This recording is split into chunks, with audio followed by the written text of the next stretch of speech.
Welcome back to another episode of the Scoop College Basketball Podcast. Today, we are dedicating our full episode to grading every single coaching hire that happened this offseason.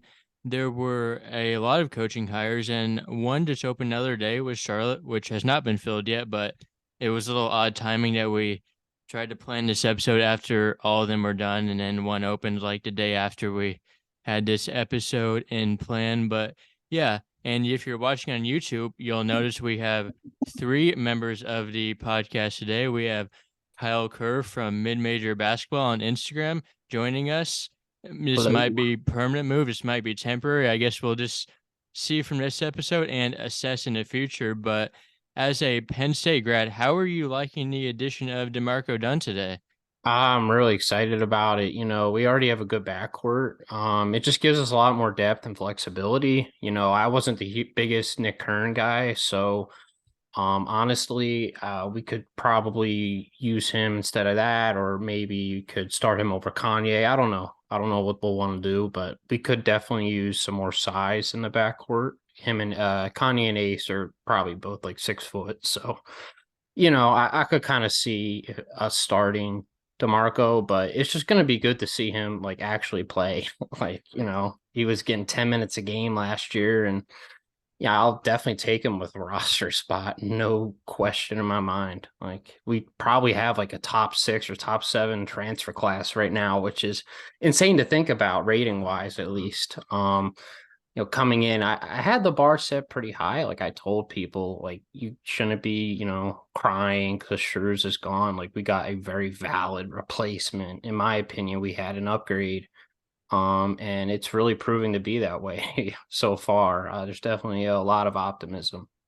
Yeah, and we will talk about that replacement shortly, which is Mike Rhodes. But yeah, let's just get right into the swing of the podcast, grading the high majors. Shout out to Matt Norlander for having the whole list that we kind of used for categorizing our list of coaching grades. So the first hire that we're going to talk about is Texas, who more elevated and actually hired Rodney Terry, but I gave this one a C minus. I've said multiple times that I do not like this necessarily because Terry has not proven anything in the past really. Dana, what did you give this in your grading scale? I think it's just for me. It starts at like and this is one of the first ones I graded and looked at. So I guess I was drawn toward the average and putting this one right down the middle. My average, my like true average, I call it is not a C but a B minus. Because I do think that, and you and I talked about this in a previous episode. Good to have the continuity of Terry elevating to the full time spot, but it's just it's hard to assess. The resume isn't as deep because prior, I guess about a year ago at this time, right? Like Rodney Terry wouldn't have, based on his time at Fresno State and UTEP, wouldn't have really warranted consideration for a job like this. But there's a recent momentum, and I do think that I'm gonna say it's about a lot of coaches. There's a lot of wait and see to this, but since we are grading the hires off the bat, early in the offseason, I'm gonna go B minus right down the middle. I don't want to be overly critical because he really won his way into this job. So that's why I'm afraid to go C. I'd rather go B minus just because it's not Texas could have gone quote bigger, but I don't think necessarily if it's not broke, right? It's not. I'd like to see what Coach Terry can do with the full time label.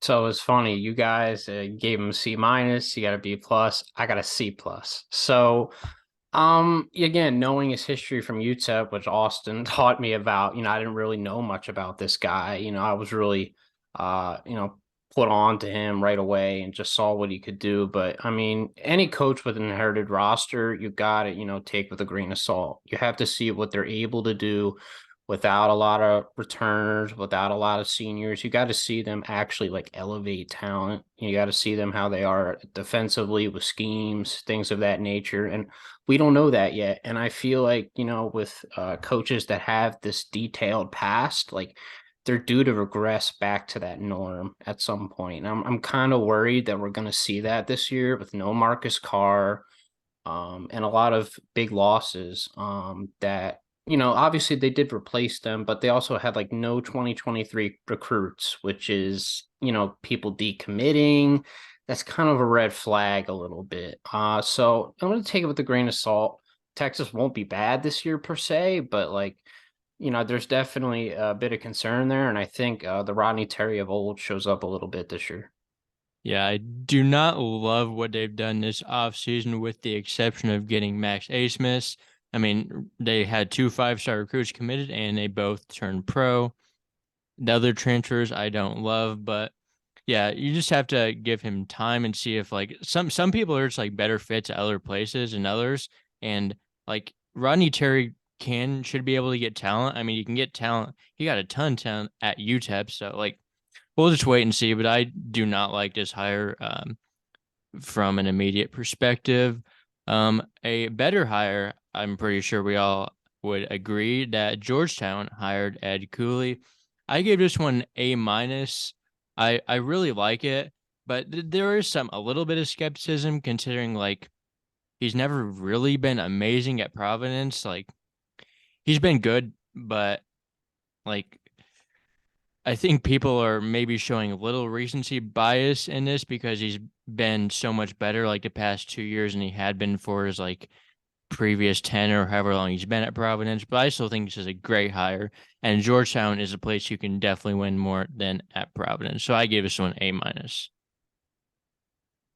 For me, this is an A. This is an A for me. Just to jump in, yeah, I guess there is recency to it, right? Like the recent success at Providence influences how we look at Coach Cooley. But I'm thinking about Georgetown's circumstances, the current situation in DC. What would the doctor prescribe for a program that's suffering from it's struggled mightily in conference play for so long that it's a proud tradition that's been overcome by apathy at this point with the fan base. And so Cooley has the personality and the resume to re-engage that group. Within the conference has been successful. The NCAA tournament history, he hasn't exactly like knocked the lights out in the NCAA tournament yet, but Georgetown wasn't going to get like Jay Wright to come through the door or anything like that. They weren't going to pull the absolute most star-studded name, but to make a poaching within the conference to try to revitalize a proud program, I think that makes plenty of sense. And Cooley, if he had stuck with Providence for another season or two, he would have had other options as well. So Georgetown's timing is good. I think this is an A. I have a hard time poking holes in this at this point. Yeah, I gave it a B plus. My dad went to Georgetown and we went to the Big East tournament like a year or two ago. And I just remember we would the whole crowd was like cheering for Ewing and everything, and they were even just cheering that the games were close. Like, that was a huge accomplishment for Georgetown. I mean, they were as deep down as you can go. And to get a really quality Power Five hire, who's made the tournament consistently, like that's all you can ask for. You're not going to get like a Final Four coach or someone who's been to multiple Final Fours when you're in a position like Georgetown is program wise. Not the name it used to be, but still a big name. And of course, he has connections in the DC area. He should be able to recruit from DeMatha really well, in areas like that. So I gave it maybe not an A because I gave a lot of A's here, B, and a lot of good grades. I have to say, most schools did a really good job with their hires this year. Because in years past, it's been bad. But that's foreshadowing. But I like Cooley, definitely. Yeah, moving forward to another hire that's on the opposite end of the spectrum for me grading wise, Syracuse hiring Adrian Autry to replace Jim Boeheim. I just don't love that they went inside the family here, honestly. Like I knew that was inevitably gonna happen, but like the way Syracuse has been playing the past few years, I don't know if just keeping it in house is the best move to do. Um, there's really a wide range of outcomes, honestly, that can happen with this one. But it would have been nice to see a fresh face, someone that has really like proven they can win, because Syracuse could have got a guy that has proven they can win as a head coach if they wanted to. So yeah, that's the reason why I'm not super high on this one and gave it a C minus. I can see that. I can totally understand that. Things got really dry, stale at the back end of this Boeheim era. But I mean, most schools, especially a Power Six, that's like it's the house that Boeheim built in Q's, right? And he was there for almost 50 years, or like there was a story that counted it as 60, like going on 60 years. That article must have been doing its math a little bit differently too. But regardless, it's decades on decades, and so more times than not, like that's an unprecedented run in any singular sports organization, like professional or college rank, especially professional is a whole different business. But college athletics, Boeheim, it was synonymous with Syracuse. So to have him retire as he did, it was inevitable that you were going to have a handoff to somebody who was an insider. But that I wouldn't necessarily paint Adrian Autry with a fat brush and say, well, just because he's associated with Syracuse already means he's going to maintain the status quo, for the Orange. I think, he's open-minded enough to the point where you'll see Syracuse evolve from the 2-3 defense over time eventually, and Autry's a former player at Syracuse. I think maybe there's some wishful thinking on my part. Like I would have been curious to see, who interviewed, if they really cast a wider net, right? Like I'm not even totally sure. I mean, it's a good job, but like how good is it? Like there hasn't been a search necessary, or there hasn't been a vacancy at Syracuse in our lifetimes and in our parents' lifetimes, pretty roughly speaking. So it's for me, I guess selfishly, I would have been really curious to see who could have gotten the gig, a larger name, but my ultimate grade is a flat B, because I don't think it was really feasible politically to do anything other than promote a Boeheim era, somebody who's already wearing orange. So that's where I stand on it. It may be for better or for worse, but I'm not going to necessarily penalize Syracuse the direction it went, just because as a practical matter, there was no way they were going to truly stray away from somebody who'd been connected to Boeheim before. Yeah, so I gave him a B minus. I mean, Jim Boeheim is Syracuse. There's nothing that's going to change that. And obviously Carmelo retired. He's kind of Syracuse too. But it's just Syracuse was in such a bad spot. There used to be a premier powerhouse. I think of Syracuse, I think of them as a Big East, power. And all the interest they probably could have gotten for this job is off the charts. Like this is a job that, you know what? I mean, I'll be crazy if this Jay Wright would actually probably have a little bit of interest in this job. Would he take it? No, but he would definitely be on his list. I actually kind of am open to what Autry can do. He's a player.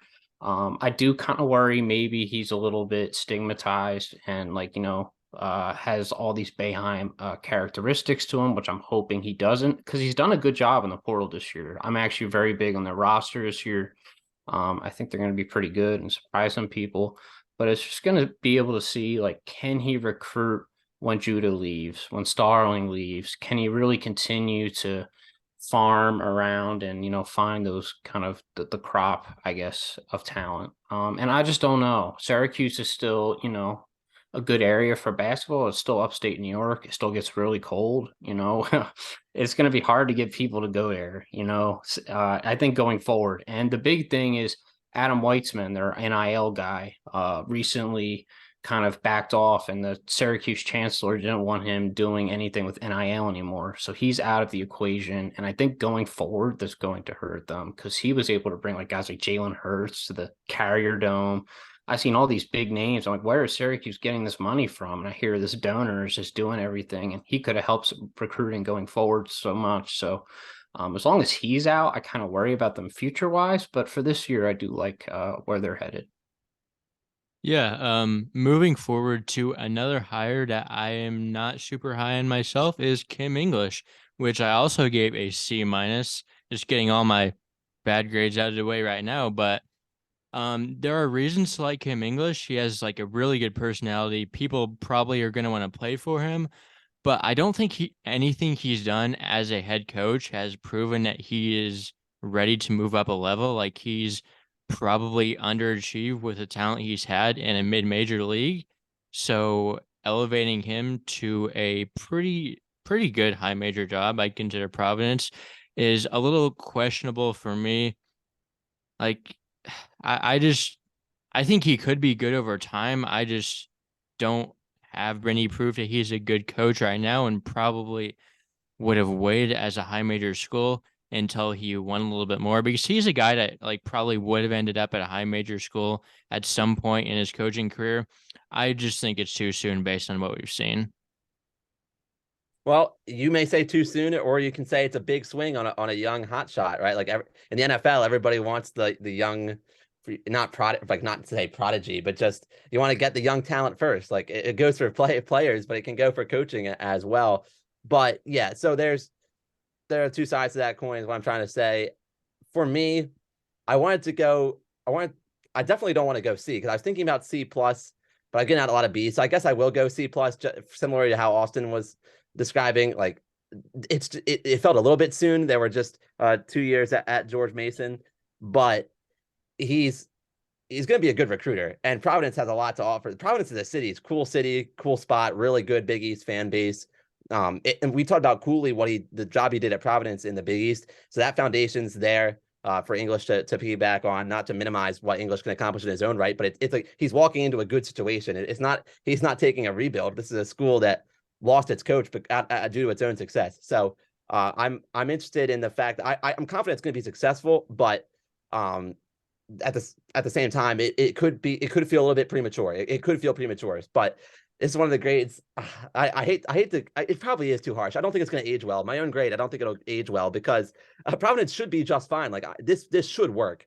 And from what Norlander reports in his summary here, like PC, they got their guy. Like this is who they wanted. They wanted Kim English from the jump. So I give them credit for that. Like they didn't stray from the guy they zeroed in on. They're able to lure him from a pretty good spot in the DC area. Not that it's a high major, but they're able to pull him. And I just do think that, I guess it's hard. It's hard. I have a hard time criticizing them because if you tell a school sit on your hands and don't wait on this 34-year-old till he has a few more years under his belt, somebody else will say we're comfortable with him now. We don't need to see any more experience before we place our bets on him. So it's C plus for me, but I cringe in doing it because it should turn out to be at least a B higher in terms of quality.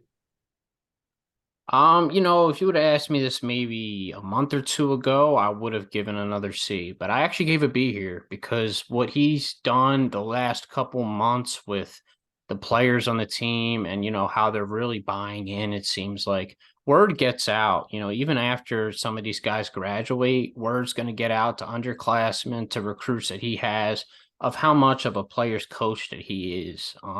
Obviously, I'm not a huge fan of him in game. I mean, underachieving at George Mason. I had high hopes for him at George Mason. I thought they would be really good, and they had good talent there too. So obviously, there's where your doubt lies. But again, he should be able to recruit there. And no, I just don't think. I think I put it as a B because I think it's going to age well. It's going to age better than it is right now. Maybe they still, of course, do have Bryce Hopkins and Devin Carter, but going forward, they should really have a really good pipeline of talent from the Northeast area, from Boston, areas like that, and they should be able to recruit just fine. And I think again, they got their guy before other suitors are going to get involved. So I think it was a pretty smart move by Providence. Yeah, one thing that Kim English did this offseason that I really like is getting Garway Duell to recommit to Providence, which you don't see too often when players decommit and recommit following a coaching change. And he is viewed as like an NBA prospect, according to some. And so it's pretty notable that he was able to get him away from Georgetown and to stay at Providence. So that is one thing that I really like. But a lot of the transfers he's gotten in the past are just like guys that he has connections with. Like, I do worry that, like, I mean, I think he will be a good recruiter, but like the guys, like obviously Oduro, Gaines, Fernandez are all guys that just like came with him. Like at George Mason, you got like Victor Bailey, who he previously coached, got Deshaun Schwartz, who I believe he previously coached. So time will tell if he's able to just like recruit random guys, but I do think that this is another one where like so many different scenarios could happen, and I could definitely see this turning out to end up being a really good hire like 10 years down the line. Moving on to Kyle's former coach, Micah Shrewsbury, who is now the head coach at Notre Dame. I gave this a B plus. I like this. Shrewsbury is an Indiana guy. He's not a Pennsylvania guy, so he's coached at so many different jobs within the state of Indiana, so that'll definitely help. His recruiting in the state of Indiana will definitely show in that. I might have been a little persuaded by how he's put the roster together so far this year, as in not bumming him up to maybe that A- level, because right now they are like terrible. But I do think they will be good in the future because he has young talent. Just like if they don't get anyone else this year that's like really good, like they could be like bad, but he will be a good hire over time. Yeah, this resides in A range for me, but I have an A plus coming up, so I can't like go overly crazy. Like I can't. I'm trying to keep the big picture in mind. I in my grade book here, I'm trying to make it make sense all when you all line them up together. But this feels A minus to me. Like and I don't even know. Minus is just for the sake of it. It's really hard to totally ace it. And I know I gave an A to Georgetown, so like maybe it's easier to get an A as a school if you're like really in the dumps and struggling. And I give you credit just for pulling a name. But Notre Dame, not known as a basketball school, but to get an established name like Micah Shrewsbury, big deal. You touched on Indiana native, that's big. Work experience under Matt Painter and Brad Stevens, you have to like that. Just the job done it, and Kyle, I won't even go long on this one because Kyle can obviously speak about the success at Penn State, but yeah, that means a lot. That makes a ton of sense. Like going from one football school to another and having had success on the basketball court, it's a big win. It's a big win. Now Notre Dame undergoes an AD transition with this recent news about Swarbrick, but I think Shrewsbury is going to be the total pro, and this should pan out. Yeah, I don't have much more to say to that. I know Kyle. We're always waiting to hear what Kyle has to say about it because he'll give us the greatest scoop. But I don't think I'm going to quibble too much about this one. It's hardly far off from an A for me. Yeah, so if you would have asked me this again 2 months ago or something, I probably would have given it like an A or something. But how he's kind of gone about roster construction this year kind of worries me a little bit for the future. He's just, and I know it's a son's class. Braden is a son. He's a 4-star. He's a good player. He played at State High, right next to State College. But he's just saying that, these guys don't need veterans to help them, and we're just going to throw them into the fire into a 3-4 win likely season in ACC play. And I just, I feel like they can benefit from some veterans from the transfer portal that they can work and learn behind. I just don't love that philosophy. I hope it's not something that continue going forward. But maybe it's just a 1-year thing. He knows these guys in his son's class and things of that nature. So, maybe he trusts them to just throw him right into the fire. But I think going forward, he's going to need to attack the portal more. He's going to need to emphasize, and he had a great portal year last year. So I was kind of like, why did he kind of, just disappear this year? But it definitely took me by surprise. But going forward, he will be fine. Like you said, knows the area inside and out, has all this experience under NBA head coaches. And yeah, going forward, he'll be fine. I gave it a B minus just because this year I'm a little concerned, and maybe going forward, his philosophy of the transfer portal, because I think every coach needs to attack it. I think every coach needs to utilize it to build your team's experience and to, get that veteran presence on your team to groom your young talent as well. Yeah, we are in June, and Julian Roper is their best player, which is a little bit of a red flag this late in off season. But moving along, Texas Tech hired Grant McCaslin. I gave this one A. I love McCaslin. McCaslin, just he can really win wherever he is. He's not like the most like fun guy. Like he's not gonna win the press conference. Like he's not gonna be hyping up the crowd like that. But he can coach, especially on the defensive end, where he has consistently been one of the best defensive coach in the country at a mid major. So he will 100% win there. Like I just don't see any situation where this doesn't end up working out. He is a phenomenal coach. I'm giving this an A. Well, that segues well because this was my A plus. This was my A plus. Like you and I have talked about McCaslin before, Austin, and I'm a fan too. Yeah, this is A plus for me. So with I know Texas Tech has been without Chris Beard for a few years now. But I think back to like Chris Beard, he did win games there. And his personality was like the bigger, more like upscale personality, marketing the program. McCaslin doesn't have to he doesn't have to win the press conference like you're alluding to, Austin. He'll be able to, by winning at least 20 games in most seasons, he'll do just fine in terms of marketing to his new fans in Lubbock. So there are resources he can tap into.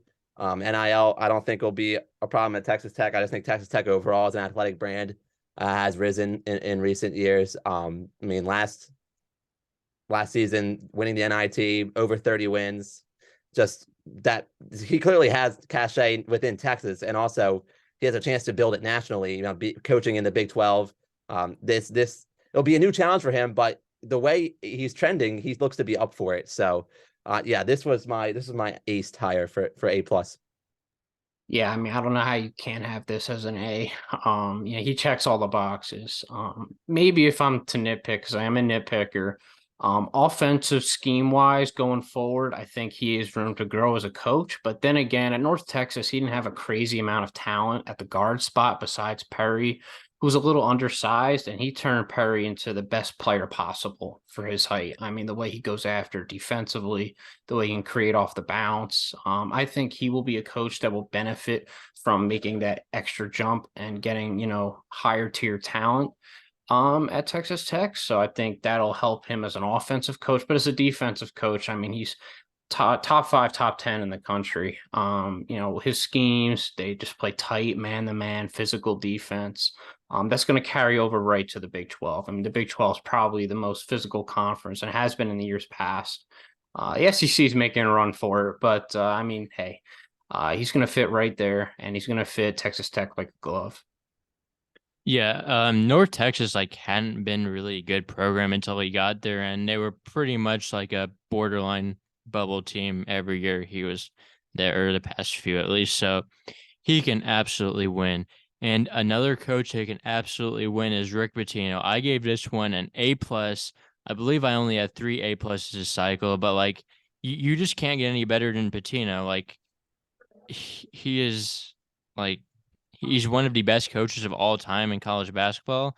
And coming off of Mike Anderson, who's just the most mediocre coach of all time, this is an amazing hire. Pitino, the roster is already so much better. These are guys that can really win together, I believe. There's just nothing better they could have done. And it sounds like he actually wants to stay there for a little while, not just 2 years and then turn the program over. I think he has 5-6 year contract. So he'll be there to build a program for a while and hopefully get the people of New York actually interested in St. John's basketball again. I believe that he will have them going to tournaments every single year. They couldn't have done better. Okay, so I agree with you in a number of ways. My only disagreement is that I don't think this will necessarily be the last job he takes. I do think if he totally turns around St. John's, there will be another school who wants a piece of that action before he ultimately hangs it up, and it'll be a bigger school who might even be outside the Big East. But that's the only thing that I pause about. But that doesn't have to do with the Johnnies particularly. I'm just throwing that out there. But in the big picture, yeah. So there's risk here, but in the risk reward calculation, the likelihood of having a high reward makes it worth the jump. So this is A for me. Not doing A plus because I reserved that from McCaslin a minute ago, and I didn't want. I can't dilute the A plus too much. But yeah, as I was going through this, Pitino stuck at A for me. Similar to my thoughts about Georgetown. Needing a big name to really put a jolt in things. That this is exactly that. This is the dictionary definition of that. But I mean, they should be in the conference title picture.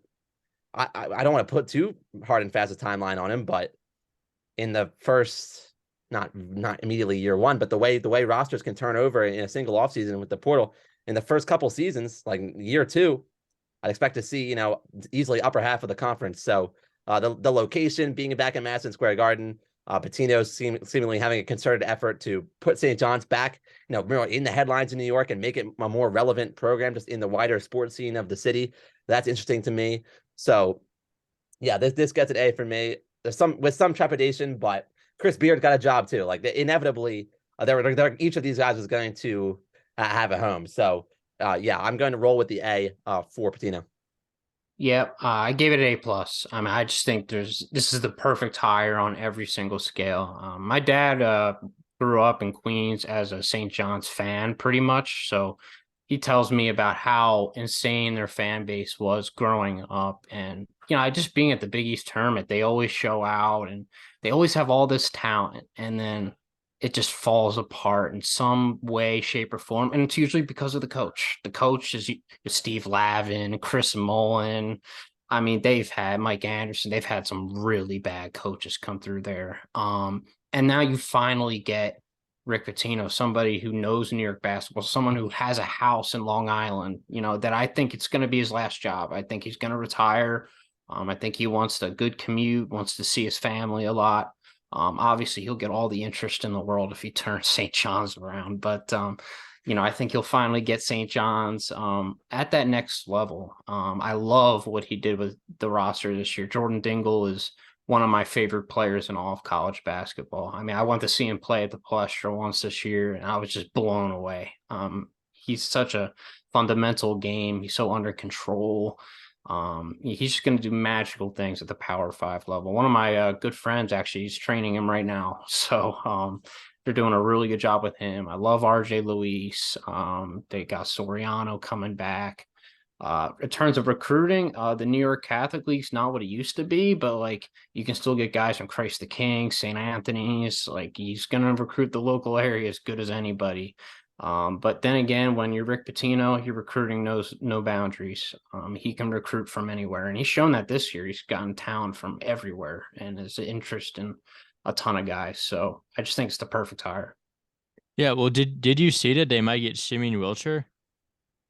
Oh, you know what? I did see that. He decommitted from North Carolina, right? He did. And then St. John's is like leading the pack for him. Apparently, he's going to reclassify to 2023, isn't he? I think he's been 23. Oh, okay. Oh, all right. Yeah, I thought he was a reclassified guy, but I mean, that's just another guy on the bench. I mean, and that's the one thing maybe you could get at, but I mean, St. John's depth wise is definitely improving too, and hopefully Dennis gets a waiver, because then that team is looking extremely good. Yes. Moving on to another hire that I am really high on as well. It is Damon Stoudemire, hired by Georgia Tech. This name is a little off the board, like on most college basketball fans' radar, because he hasn't done like a ton in college basketball, but like I really like what he did at Pacific with like Jaleel Tripp, like that those teams were like really good compared to like what they should have been. Like, and then he went to the NBA with his Celtics. Like, I mean, he wasn't the head coach, but like he partially led them to an NBA Finals. Like, that's probably pretty appealing to recruits that you've coached, like Jason Tatum and Jaylen Brown, and like have all that experience. And some of the pickups that he's got this class I don't love, but some of them I do. Like this roster is not here right now, but like he will make Georgia Tech good. And like Georgia Tech is another place you can win. Like it's not impossible to win there. It's like in Atlanta, you can get good talent there. It just hasn't really lately. Pastner is pretty much underachieved like this whole tenure. So I think Stoudemire is like a really good coach. So yeah, A for me. Yeah, this is an easy B plus for me, and I don't think Georgia Tech could have done any better than getting a B plus kind of a guy. And I'm not trying to take a slight at the Yellow Jackets or anything, but like while we acknowledge the Atlanta location is a great one, for the recruiting area, that most of those like top end elite recruits aren't just Tech's not going to be their first choice either. It's like what the skills are going to come from this hire. What Stoudemire brings in is that's experience at Pacific. Getting the kind of talent that not everybody else is seeing. Not calling all those guys the Pacific diamonds in the rough, but like a little more under the radar. And we saw how far Pacific fell off after Stoudemire went back to the NBA. So like, okay, so he clearly made a difference at a place. It is hard, like it's tricky to win at Pacific, and it's tricky at Georgia Tech. So Georgia Tech wasn't punching above its weight with this hire. The search stayed pretty grounded. This didn't leak at all. Like this is we say, oh, here we go. This is who they've zeroed in on when they announced the hire. So I'm very like happy to give this a B plus. Like it's similar to what I was speaking about with English, like the depth of college experience. Like there isn't a ton of resume to go on, but like to have come from the NBA ranks and be able to say, look, like I know Georgia Tech, like when he's talking to recruits, I know Georgia Tech, might not be like what you associate with like dreams of playing ACC basketball, but at the same time, I coached Tatum and Brown, and like I've worked with really, really I know what elite play looks like, at the highest level of basketball. So, and there are a bunch of guys who have coached pro who can say that. But in addition to that Celtics experience, the experience of working with a program that had to really, really battle to earn its way into the, upper portions of KenPom at Pacific, I think that stands for something too. So I like this all the way around. I give it a B plus, and maybe you could say, oh well, why not like crack it all the way up to an A? Like I just don't. An A for me is more like reserved for a sure thing. And so I can't necessarily put that in this category, but at the same time, this definitely like inspires me. Like this is something I'm going to be keeping track of. See, I gave him an A plus. I'm really confident in him, and I follow the NBA pretty well. Just looking at the Celtics' other assistants, Joe Mazzulla, who I don't like at all, and other guys. Of course, I'm a Sixers fan, but I just don't think he's a really good coach at all. I really think Damon was one of the architects behind those teams, and it showed. He was with them, and they went all the way to the finals, and they were an early exit this year. Not having those kind of guys that can help your guards develop and things like that can hurt an NBA team. And I think my sister goes to Georgia Tech, so I was just down there. The facilities are nice. It's a great campus. It's right downtown. They should have no problems getting talent. We just saw, that Georgia's able to get talent now. Atlanta is a good recruiting bed. It's got a lot of basketball talent. They will be good going forward. Yeah, obviously, people might think, oh, they're going to be amazing year one. I don't love their roster either. Even in a weak ACC, I think they'll still do pretty good. There's some pickups that I like. There's some that I don't. But the fact that he was even able to get like some of the talent that I saw this year, that was kind of like off the beaten track that you never see Passner get or anything like that. Although he had a couple good recruits come through there over the years, but it's just the wide range of talent and connections that he has. It's just really going to, I think, take Georgia Tech to an entirely new height. Even more than the Jose Alvarado days or that year when they made the round of 32 and were pretty good. But I think this just puts them on a really good track going forward. Yeah, Ole Miss hired Chris Beard, which I kind of struggled to do this. Like I was kind of determining whether I wanted to include like what happened at Texas in my grade, but ultimately I decided not really to because I feel like that's the first like thing that's negatively happened like with him. If there's like another thing like that would be really concerning, but I still ended up giving this an A because like I think from just like a purely basketball perspective, like this is another one where you just couldn't have done any better. And like this is like a great pull, honestly, because like if Chris Beard wasn't coming off all these like scandals and stuff, like he would not even look at Ole Miss. So, and it's probably going to be hard for another school like to get him because there's always going to be those questions. So, as long as he stays out of trouble, I'm giving this an A. He's a phenomenal basketball coach. I see. I'm picking up what you're putting down. I'm feeling you, but as I go into this grade, this was my least favorite to do. I have Chris Beard fatigue now from her earlier episode because it's just such a conflict on and off the floor. I mean, we do know charges were dismissed following the arrest on felony domestic violence charges back in December. I mean, the police report associated with that is still going to follow him. I mean, I'm not trying to like. I mean, again, I put on the caveat already. Like we have that legal outcome, but even so, like you have to, that's part of this picture when you talk about, okay, hiring a head coach is going to lead, all the student athletes between 18 and 20, 18 and 22 years old. Like it's just something you have to account for. But like the way Beard has ascended as a basketball coach in his career, like he's been one of the biggest risers in the sport. And so the fact that he winds up at Ole Miss, which is one of the least attractive jobs on the basketball side in the SEC, like on paper, like it's a boon for Ole Miss. It's a boon for Ole Miss. I think you don't make this hire unless you're confident that you're putting a lot of trust in Beard and that you're putting trust on your just infrastructure what you have in place.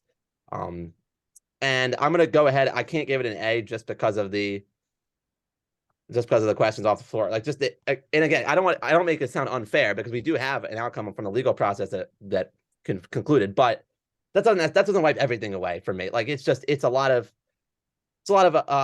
hovering over him. So I drop it to B, but it's still, I don't blame Ole Miss for making this move. It's just it's not my cup of tea. It's because it's so soon. Like this wasn't all that long ago that we just got the charges dropped. So yeah, I struggle with it. I struggle with it because everything you said, Austin, makes perfect sense to me.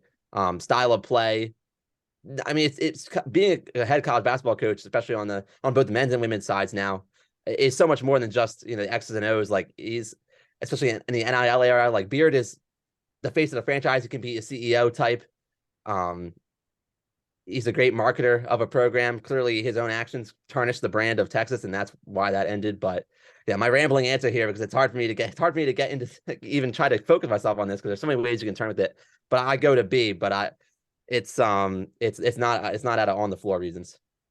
Yeah, I went with an A. I just definitely a school like Ole Miss getting a guy like Chris Beard, like who would have ever thought? I feel like these allegations were the best thing to happen to Ole Miss. Like, there's no way they would get him without that. And, the interest was a little bit spotty.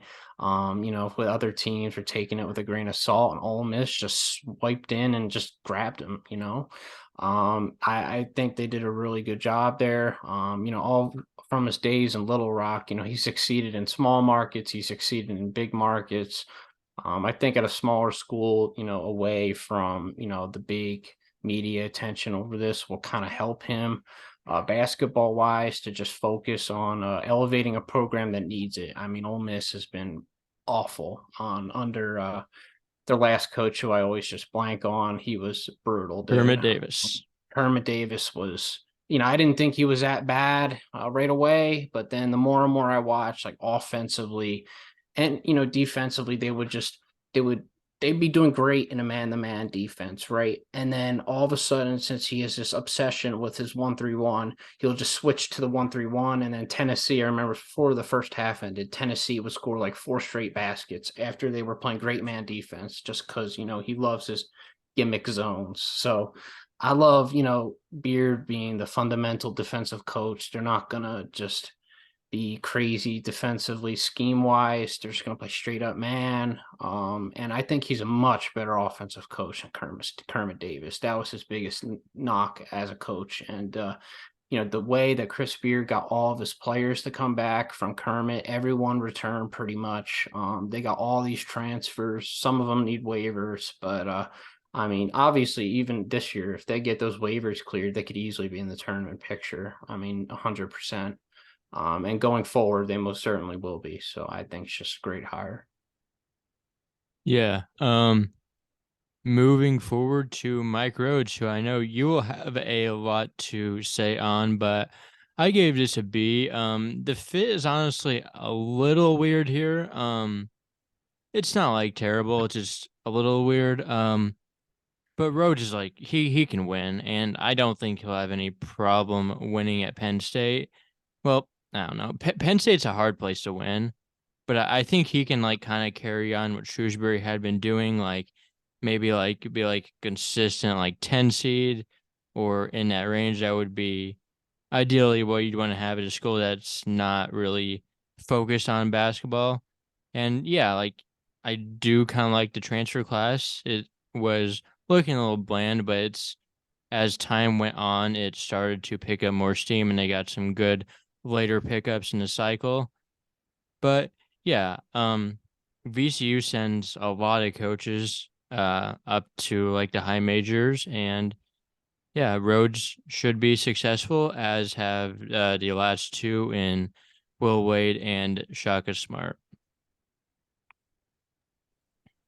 I want to defer to Kyle. I think Kyle has to go before me on this one. I gotta be gentlemanly here, All especially right, Kyle's that's first fair time on the enough. show. Come on, Kyle. I want to Fair invite enough. you to jump in. Mike Rhodes is actually, he grew up playing at Penn State. He's from Lebanon County, so that's where his house is. So I really feel like he does fit here. He's not gonna go for a bigger job, which we had to kind of worry about with Shrews, and it's exactly what ended up happening.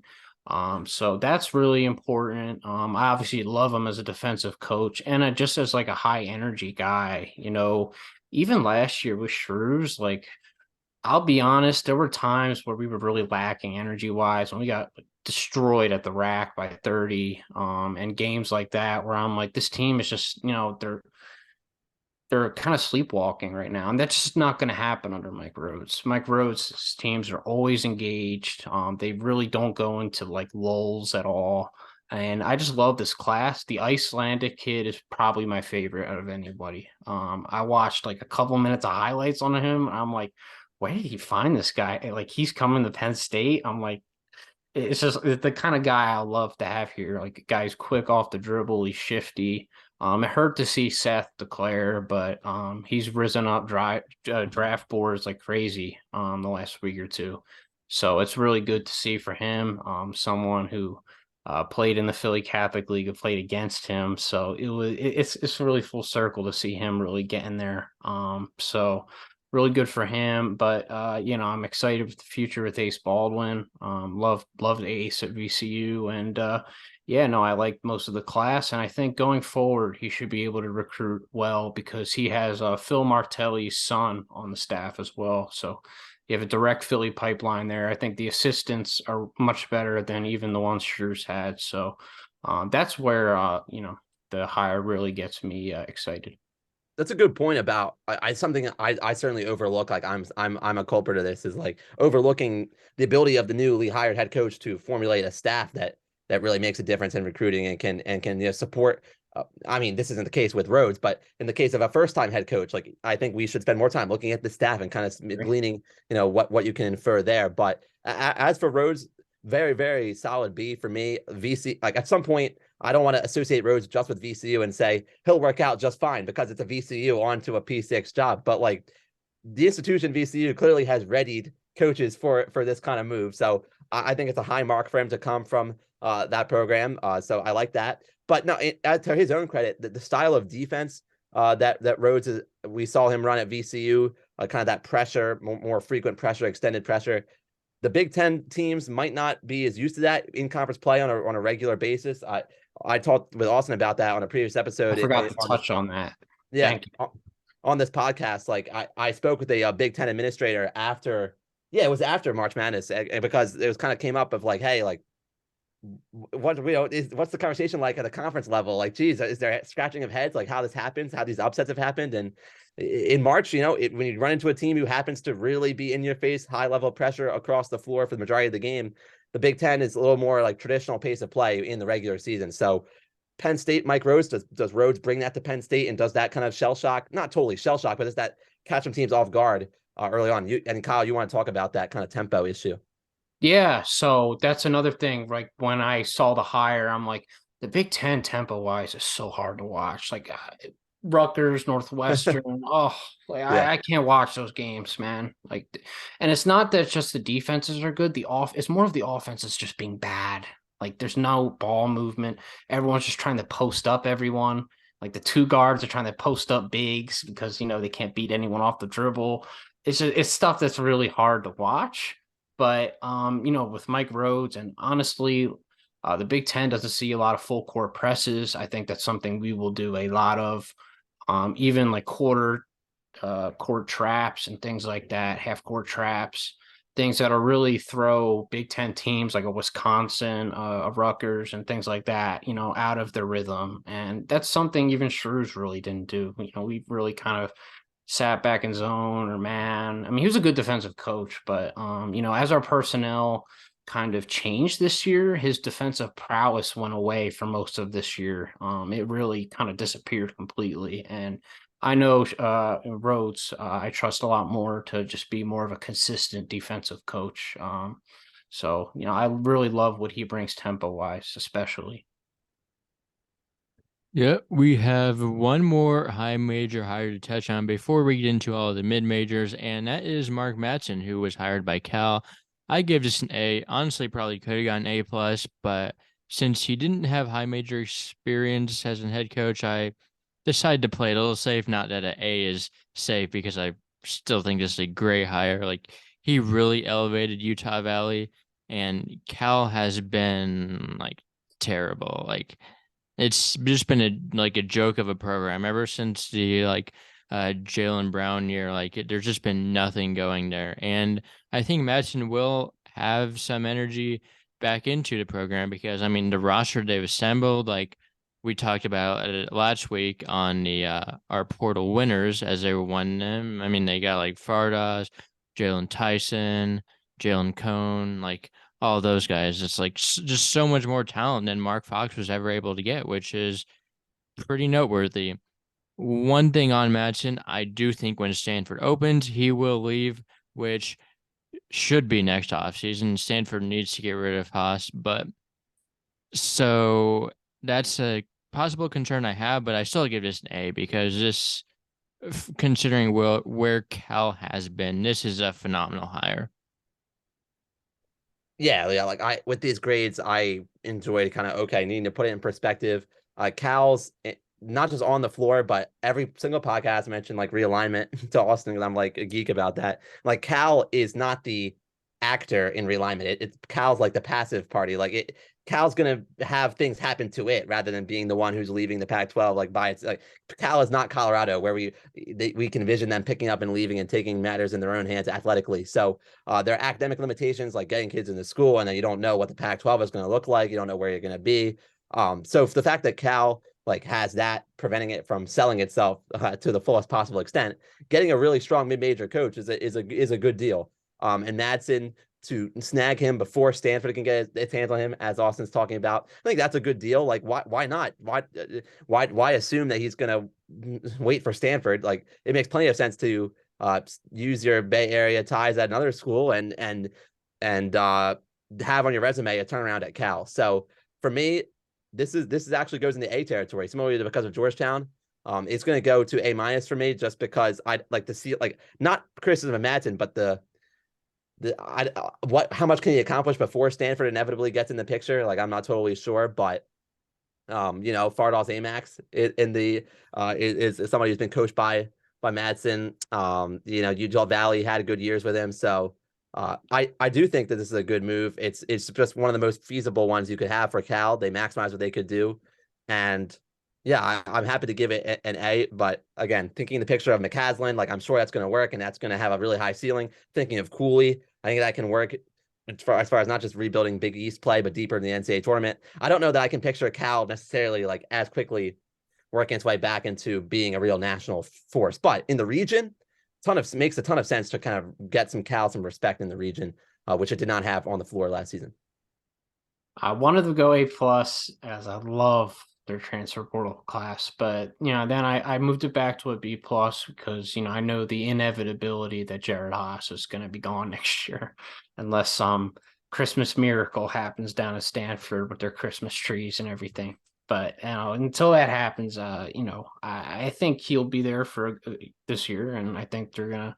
I have them making the tournament. I think they will surprise people and be the last team in the pack. I love Jalen Tyson. I love Keandre Kennedy was a solid pickup as well. I liked a lot of what they did. Would have been nice to get Aziz, but they since he snagged him. But I like a lot of what Mark Matson does defensively sometimes, but he's more of an offensive coach. He likes to run a lot of good sets for his guards. It would have been nice to see Woodbury there too, because he's a great decision maker, but he's out of eligibility. So I think he got his waiver denied or something like that. So yeah, no, I think Matson will be really good this year. I hope he can stay there. I really do, because Cal is it's a solid basketball school if you can, really start to win there. They just have no interest in it right now. There is interest from the fans in Cal basketball. There is. You just have to kind of reignite it a bit and put a spark into it. I remember I seen a picture of Dylan Brooks back when he was at Oregon. I'd never seen the pavilion there, the Haas pavilion that filled ever. I'm like, how the heck was that like sold out? So like they can do it. They just got to put a winning basketball team on the floor as as the answer is for a lot of programs. Yeah, so that concludes our high major portion of the episode. Um, Mid majors, we're not going to talk as much about every individual hire, partly because we have a limit on how much we have Dan here, as he has a another podcast to record tonight. But yeah, we'll still talk about all of these and get them in. So without further ado, let's go into them with American, who hired Dwayne Simpkins. I gave this one a C. I did not love that he hadn't really been on any teams as an assistant before that had really won that much. And so that I didn't like it from that perspective. But on the plus side, the reason to like him is because he's worked at a lot of jobs in that DMV area. And I mean, you're obviously not going to get like the good DMV guys, but like some other like solid mid-major DMV guys could potentially be making their way to American with how much Simpkins has been in that region. So yeah, not super high and higher, but also like I just don't know a ton about him. So that's another reason why that grade might be lower than it should. So solid C for me.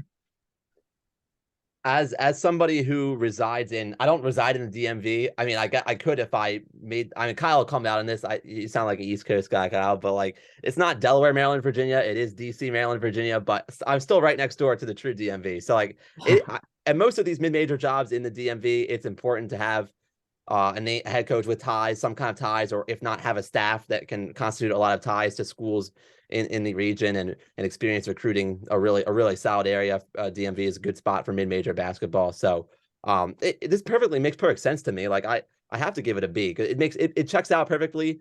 And I don't see like a major flaw with it.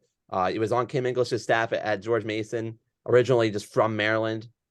American is not even like the biggest name in DC because you of course have the George Washington Revolutionaries already in the picture at the A10 level in DC. But yeah, I think Dwayne Simpkins could be one of the best coaches in the Patriot League, like in pretty short order.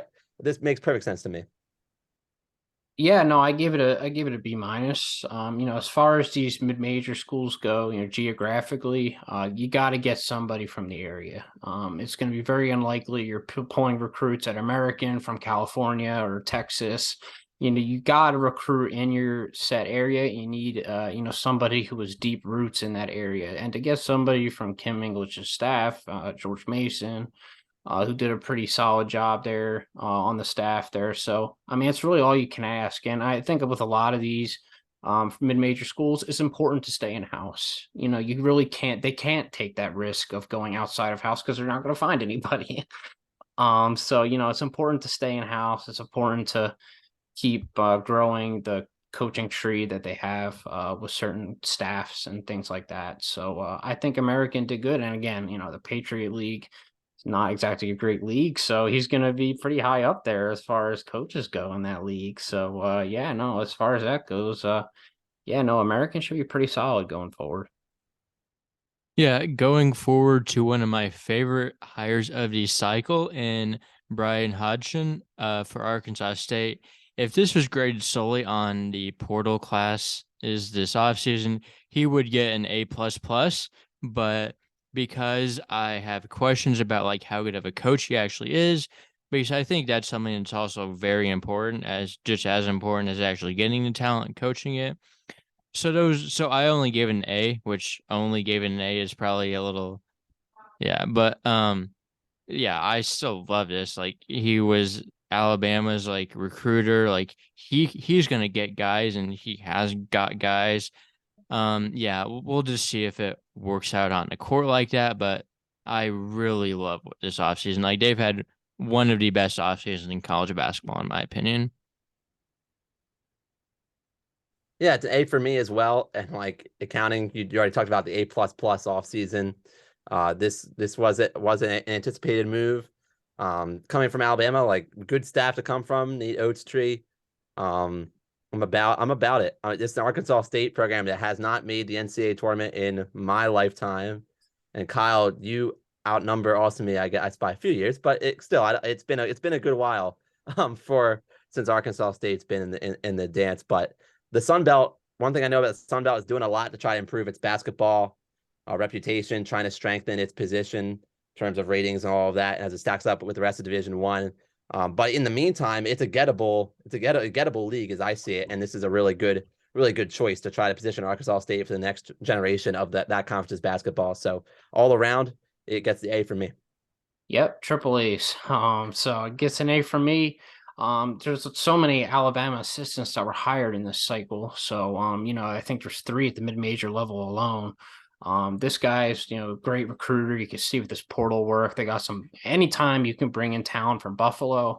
Obviously Buffalo hasn't had the best coaches of the last couple of years, but they always bring in talent. There's one thing about Buffalo. So I forget the dude's name, but they got him in, and they got a ton of other guys. They got Freddie Hicks from Tarleton, who I love. 6'6" combo guard, good on both ends. The Sun Belt is one of my favorite conferences. I was big on them last year. I thought they would break out as a conference, and they did in a lot of ways. And this year it won't be as strong. But I just heard that Jordan Brown's coming back. Louisiana's still going to be really damn good. JMU has done a good job on the portal. They'll be good. Southern Miss is, I love Jay Ladner, what he's done over there. They still got Austin Crowley and good old what's it? I'm blanking all names tonight. The guy they just got. Curbelo. Oh, of course, of course. They got Curbelo, and I think they're bringing back Neftali Alvarez too, which I didn't know had a year of eligibility. So that'll be actually pretty interesting what they got going on over there.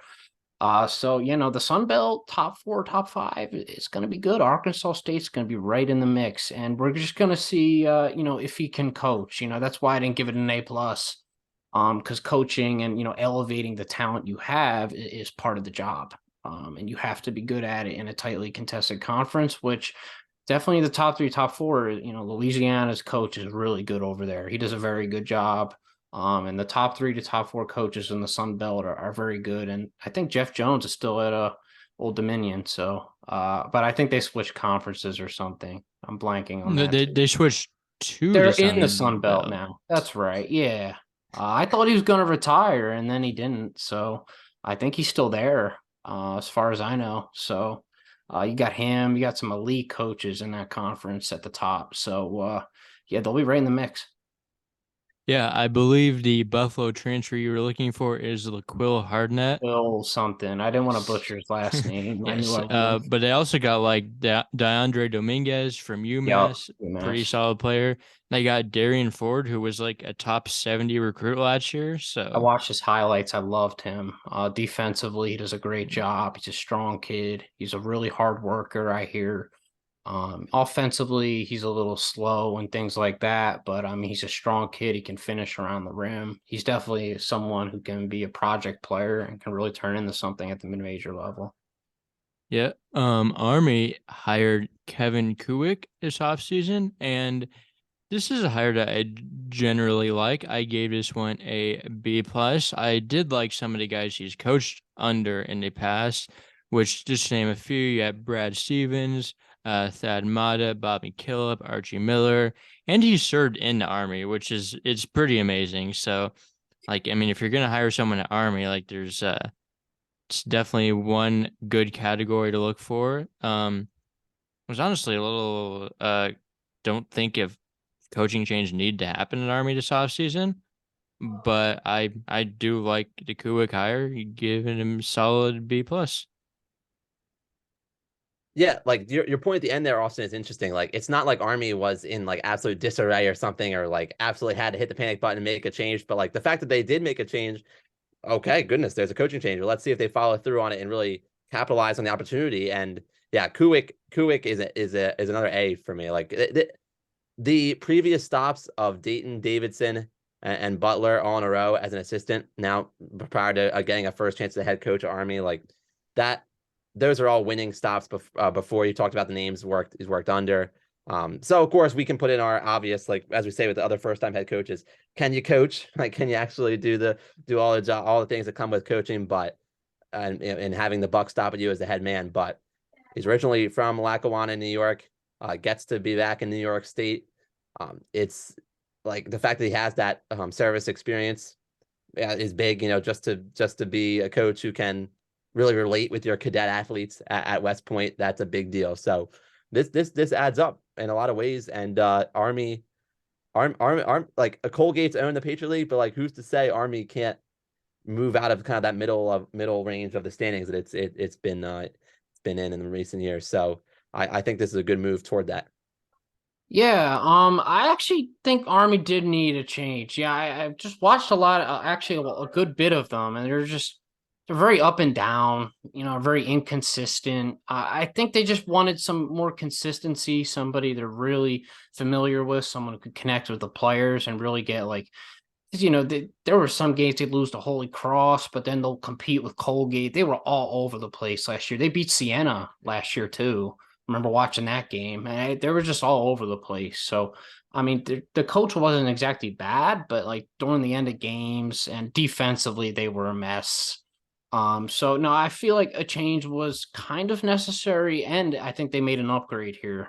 You get somebody who's also familiar with New York State and upstate New York, and can kind of maybe get some recruits from the Albany area, as Albany's in a complete disarray right now. You can kind of fetch transfers from anywhere in New York and go to like Vermont and get some too. So the surrounding states and things like that. So yeah, no, I like this hire a lot. Definitely one of the ones that I know more about than the others. The others, as a mid-major guy, I don't know all these hires. Trust me, I don't put myself through watching Patriot League basketball a lot.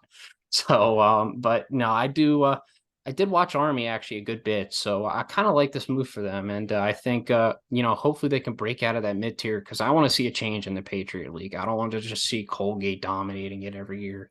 I want to see Bucknell back. I want to see Albany. I want to see the old powerhouses back that really used to actually be at the top of the Patriot League for a while. So Yeah, Army's best player entered the portal like last week, which is not ideal, but That's yeah, gonna. I feel like at West Point though, that can happen though. Like it's such a like leaving the military academy. Like I don't know if yeah. I would. I don't know if I would spend all 4 years there either. You know me, Austin. Am I cut out for that? I don't know. Like again, being a student athlete, Division I level, and being a cadet athlete. So I mean, I just think I don't want to jump in on you too much, interrupt you, but I just want to put a disclaimer. Like I think this hire is equipped to handle departures like that. Like it may be bumpy in your first offseason, but I do think in the future he'll be able to withstand those kind of moves. Yeah. Another hire that I really like, Austin P hired Corey Gibson. I mean, you just can't hate this hire. I gave it an A minus. He just out talented the Southland last year, and he brought his whole team with him from Northwestern State to Austin P. Essentially, he also got Desi Jones, who's like an all MAC guy. did So he get his waiver pass? Is he actually coming now? I knew there was I something don't think he about him. needed a waiver. I think he got like arrested or something, but I don't That's think right. that I don't think Yes. that ever turned into anything. Okay, I thought it was going to for 1 second. I remember that came out because I was really excited for their futures. Desi Jones is really good. He's definitely one of the best guards in all of the Metro Atlantic Conference last year. So, no, I'm really excited for Austin P. Yeah, but yeah, yeah. So I give us an A minus. He also played Austin P, so that's another like No, that's why he took the job. So let's go P. No, this I feel like this was reported like long before the hire even happened. Like this was so telegraphed. I'm not saying it's in a bad way, but it all clicked here. And the fact, one more note about his playing career, the fact that he was a JUCO guy before finishing his college career at Austin P. I think that means something too. Like he's not gonna be. I mean, all coaches these days are always open to getting transfers from whichever levels and things like that. But especially at a mid-major spot, right? Like being able to identify JUCOs. I'm not saying Gibson just because he played at the JUCO level makes him especially keen to do that. But he can have plenty of resources and ties there. So yeah, the whole trajectory that he would wind up back at Austin P, because he was an assistant at Austin P too several years ago, after being at UNC Greensboro, and even at UNC Greensboro. I mean, I think, is my research correct? He did coach under Wes Miller as well. So I like any time you can overlap with Wes Miller. So yeah, this is I got this in the A spot. So I actually have this in the B spot, which I'll get to. But culture wise, and Austin P needs to get, their fan base back. And this is a hire that the alumni is behind. Everybody is behind it. I remember just going on like some Austin P boards or whatever for this, or I don't know. I saw on their Instagram page, but they seemed very happy about the hire. My question marks come with his actual ability to coach, which I don't really. In the Southland last year, I feel like he could have done more defensively, especially. Like I think he needs a lot of work on that end. But I think it also is kind of to do with the personnel he has. Sharp isn't really a guy who wants to put in a lot of effort defensively, and that could also come from the coach. Isaac Haney is kind of undersized. That's also an issue. So I just want him to kind of make some strides as a defensive coach. Offensively, I like what he does. He just lets his shot creating guards do what they want. They can make some really difficult shots, and sometimes they will settle, but sometimes to have like a free flowing offense that's not like constrained is the best kind of offense. So I feel like their offense is going to be high power, just like it was at Northwestern State. And they'll be in the top-ish part of the ASUN. I don't know if they'll win it. There's a lot of turnover in the ASUN, luckily, so it's a good year to kind of move into that conference. They'll definitely be the upper echelon of the conference, though. So I gave it a B because I want to see some progress as a defensive guy, but as an actual coach and getting the program, back to where it needs to be, it's an A from that standpoint, 100%. Yeah, I kind of do agree with your skepticisms because it's not like he outcoached everyone. He just kind of out talented them. Like the guys he had were just not Southland players. They were far better. So that's a reason. But it also shows he can recruit because like all those guys followed him. Like Sharp, like he could have gone like some high major. I Like remember that video of Emmanuel Sharp, the guy with the one arm, and he had like a motivational thing where he made him do push-ups on his fingers. It went viral. So I mean, he is the ultimate players coach. Even just from seeing that video, the players love him. So when I saw that video and I see all of his players follow him, I'm not surprised at all. Like I learned the kind of coach he was in a 2 to 3 minute video, and sometimes you really can, and he's a really special coach when it comes to connecting with the players. Yeah. Another coach that I think was a hire to have in the A category as an A minus. I have Todd Simon, hired at Bowling Green after some years at Southern Utah, where he really elevated Southern Utah. Like he really made him into a contender in the Big Sky, and then the most recent year, in the WAC. But yeah, he's actually from Michigan. But he's coached mostly on like the West Coast, but so that's kind of interesting. Like a lot of those times, like you see, like they're going closer to home, so they must know the area more.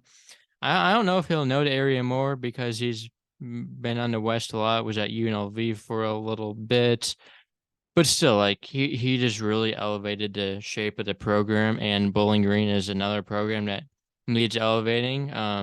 After they've had some talent with their last coach, but just like he was just not a good coach. So I think Simon is a good coach. So that's why I gave him an A minus. Yeah, this is one of those. I think the move made more sense for the school than it did for the coach. It's going to be a tough ask. It's going to be a tough ask for Todd Simon. I think he's up to it. Being a Michigan native, went to Central Michigan, but he could have paved a way to a better job still out west. Like he's been recruiting out there for so long. I don't know. I'm not confused by it. Like at some point, to be a head coach at, I mean, not to use like football terminology conference wise here, but an FBS level school as opposed to an FCS level school at Southern Utah. Like I get there is a move up here, in a way, but it's not there. The cupboard isn't bare or anything, and his record was good at Southern Utah. But I don't know. It's hard to like. I guess the grade ultimately is given to the school, not to the coach. So as far as grade goes, perfectly passing grade for me. Like it clears the eye test for me. I go B plus. I have B plus as well. I'm a big Todd Simon guy. Obviously they had probably the craziest win of all of college basketball was that game against Utah Valley. To even beat that Utah Valley team, like you have to be Yep. extremely resilient and be able to just score the ball. And with Tavion Jones and Spurgeon, they were able to do that. His teams are really resilient. They're great offensively. Now, the thing with that kind of concerns me about this hire is that Bowling Green was probably one of the worst defensive teams in all of college basketball. Like I just look at even box scores and I see them giving up like 110 one game, like 90. It's like we can't be giving up more than 80, 90 points, especially in MAC play to some bad teams. So I don't know if he solves that problem because I think that's a whole other thing. And he's not really that familiar with the area. Plus, it's not a great recruiting area to begin with. That's where the skepticism arises, but I think he's up for it. I thought he was going to go get a job on the West Coast too. He was recruiting out there. He's doing great out there. I thought he was a candidate for the Utah Valley job. I thought he could have definitely gone there, and they're actually big rivals. So that would have been really weird if they would have went cross town. But he's in a solid spot now, and the MAC is a good conference. So I mean, if he can make waves in that conference, that'll solidify him and maybe turn him to a Power Five guy. I don't know. Yep, potentially. Austin, I have a question for Moving. you on the format of this. With my limited time remaining, do you want me to moderate it and have you guys dish on the just with the time we have with the number of mid-major coaches left? Like I can tee it up for y'all. Yes, that would work. We have That's been cool. talking a little too much about some of these mid-major guys, so You, it's you fun. know, But you know, I'm a mid-major guy, and Kyle's name, mid-major's in his name, so you know what you're getting, Austin. You know what you signed up for. But Okay, the other ones I do not know anything about. You just happen to bring up the ones I know about, hey, there you go. You're being modest,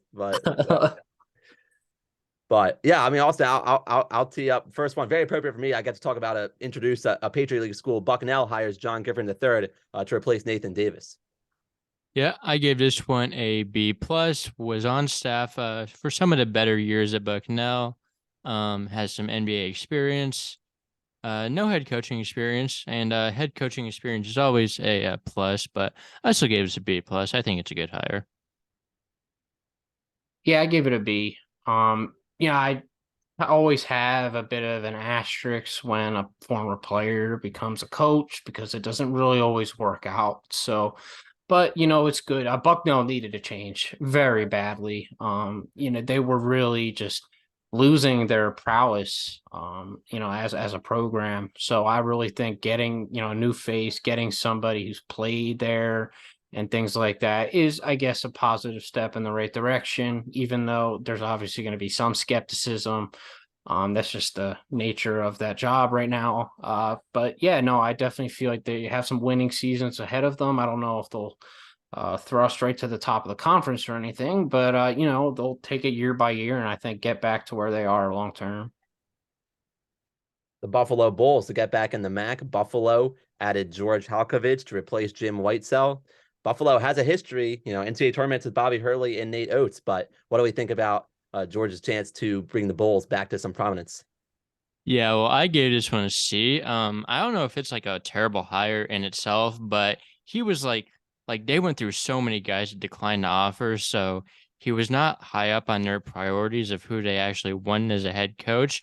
I know they did offer a job to Ben McCollum, the Northwest Missouri State head coach. Just wanted to throw that in there, but There you go. yeah. And for some reason, like the J Wright Tree guys haven't really been good, like which is odd considering he's one of like the best coaches ever. So I don't love this, but solid C. Yeah, the J Ray Tree guys haven't been good. I gave this an A though, so this is where we really have a big disparity. Finally, good. I'm from the Villanova area. I'm gonna have to ride with, and I've known Jay Ray and met him a couple of times through my grandpa. So I'm gonna ride with this member of the tree. I know Ash Howard and other guys of the J. Ray tree have not done as well as, we would have hoped. But, at Buffalo in a MAC area where he's familiar with the area too, I feel like he can get a lot of talent in. Buffalo is, I don't think they'll ever struggle getting talent in.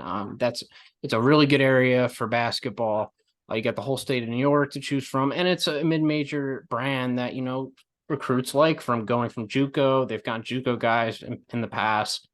I feel like, I don't think the entire J. Ray tree is going to be trash. I feel like at some point we got to have somebody from that tree who's going to be good, right? And I feel like Halkovich is going to do a better job than the last guy. I forget the Buffalo's last coach, but he was awful. I mean, they had a lot of talent too. No shortage of talent ever at Buffalo, and they got hyped every year, but I saw right through it. So I hope we can get back up to that level where they're consistently performing with talent and being at the top of the MAC where they belong. Moving back out west to Cal State Northridge, which dipped in Division II to get a coach with a really strong winning percentage in Andy Newman. I love this hire. I gave it an A minus. But yeah, I really like this. He's been fantastic at Cal State San Bernardino.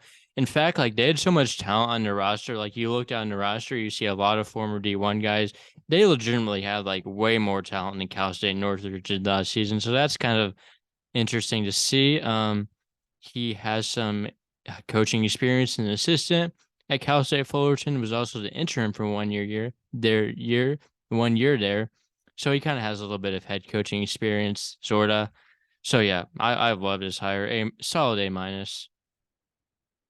Yeah, I mean, sometimes for some of these really bad programs, getting the old coach out is a W in itself. And they were probably a bottom 15 to bottom 20. I might be putting it nicely, program in college basketball. So getting even a guy who's good at the D2 level, because the California area is a lot of good, formidable D2 teams, a lot of good D2 talent. They were just not competing talent wise, coaching wise, from any standpoint. So to get somebody who has some track record, some positivity in the program is going to be important. So I give it a nice B plus. I feel like as for Cal State Northridge, that's as good as you're going to do. Working back over to my neck of the woods, a lot of work to do at Coppin State, and Coppin State makes the move on from Juan Dixon and into the Larry Stewart era over at Coppin. Yeah, I gave this a B plus. I kind of like this hire the more I looked into it. Hiring NBA players also is always a little bit tricky, but when you're Coppin State, like yeah, I guess you kind of just take whatever NBA player that you can get, considering Coppin State doesn't really have NBA players like that. And he's also been in the MEAG, been in HBCU basketball coaching for like 10 to 15 years, so he knows his stuff. Coppin is a school that has been like pretty well recorded as some of like the worst budgets and stuff like that in the country. So I do like this higher B plus. Yeah, I gave it a B. I mean, everyone knows his NBA experience. Coppin was really interesting this year. Obviously, they have Penn State transfer Sam Sessoms, and they have other talent. Like I didn't feel like they should have been as bad as they were this year. I look at their MEAC record, and they're like at the bottom of the middle of the MEAC, and I feel like they should have been a lot better. But I mean, it just goes back to a lot of the MEAC teams don't play defense. They're not very well organized. They're not very well coached. They don't have a lot of structure. So I think somebody who's been in the NBA, who has experience at the MEAC levels, well, can kind of get the troops under control and get Coppin State back to a respectable level because they should have been this year, in my opinion.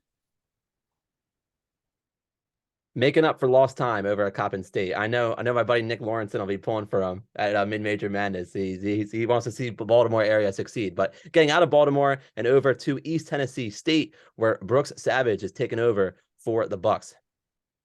I gave this one a B plus. I liked higher. I liked he's been with Steve Forbes since early on at ETSU. Um, It's a little concerning that he's already the third coach being hired at East Tennessee State since Steve Forbes left, but that makes me think that the university is kind of confident with this one. Like they've already screwed up 2 times. Oh, the first time was a weird situation with Jason Shea. But yeah, this is the yeah. I think they made sure they got this one right. I love Steve Forbes, so anyone that's worked with him for so long and has moved jobs with him, I like. Yeah, so I gave this a B plus as well. Just, East Tennessee State's had a rough couple of years after being a really good tournament team for a year or two. I'm not the biggest Steve Forbes guy. I was. And then, the last couple of years, you kind of realize his shortcomings as a coach on the defensive end. But, at the same time, you're able to get somebody who, really knows how to recruit. As anyone on Steve Forbes' staff, you're a good recruiter. He recruits from the United Kingdom. He'll recruit from anywhere. So to have somebody who can bring in some talent, because ETSU did have some young talent last year, and to hopefully, get the most out of them on the offensive end, to have consistent offensive outputs, to be putting up 70, 80 points a game, and to, hopefully be better on the defensive end, because they should be a pretty good program in that conference. So no, I gave that one a B plus for sure. One of the highest profile mid-major changes, I would argue, because of the reason it happened. Tobin Anderson was in line for the Iona job prior to the big win by Fairleigh Dickinson over Purdue, but that upset in March Madness secured it, and Jack Castleberry he'll slide over and take the seat that Tobin had occupied. Yeah, I gave this one a B. What he had done before Fairleigh Dickinson wasn't overly impressive from what I saw, but I do like the fact that like he's a like guy with Tobin, and I just think Tobin's amazing. So yeah, that's why I sort of like this one. Yeah, and yeah, so it's solid B. I mean, the program isn't going to be like what it was under Tobin in a long time, you would think, but I still think this is a good one. Yeah, maybe they won't be at the level where they're, being at consistently at the top of, even if it's a bad NEC conference, they were still at the top of it, and there's something to be said about that. They don't really have too much of an option, especially when you have a hire who hell was, the Cinderella of probably all time when it comes to the NCAA tournament. So you got to stay in house there, and you get probably one of his right hand men. So where can you really go wrong with that? You don't really have to overcomplicate things, and sometimes the obvious hire is the best hire. What was your grade? So I gave it a B. Moving forward to Georgia Mason, the Patriots found themselves without a head coach after just 2 seasons with Kim English. He gets to go from the A10 to the Big East. And so George Mason fills the vacancy with Tony Skinn. He's not new to GMU, but what do we think of it grade-wise? Well, first off, I just want to say I think he's better than Kim English. Um, I gave it a B plus.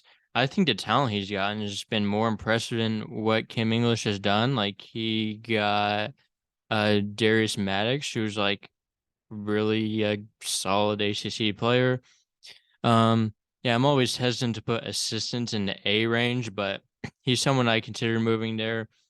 Working at Maryland, that's a pretty good place to be working at. Yeah, I just love what he's done his first off season. Yeah, I gave him an A. Yeah, I think this is the perfect hire. He's familiar with the geographic area too. He's connected with the Maryland area. Darius Maddox was a guy I thought was going to break out in the ACC. Now you bring him in at George Mason. I mean, that's awesome. He's an amazing shooter. He's good off the dribble.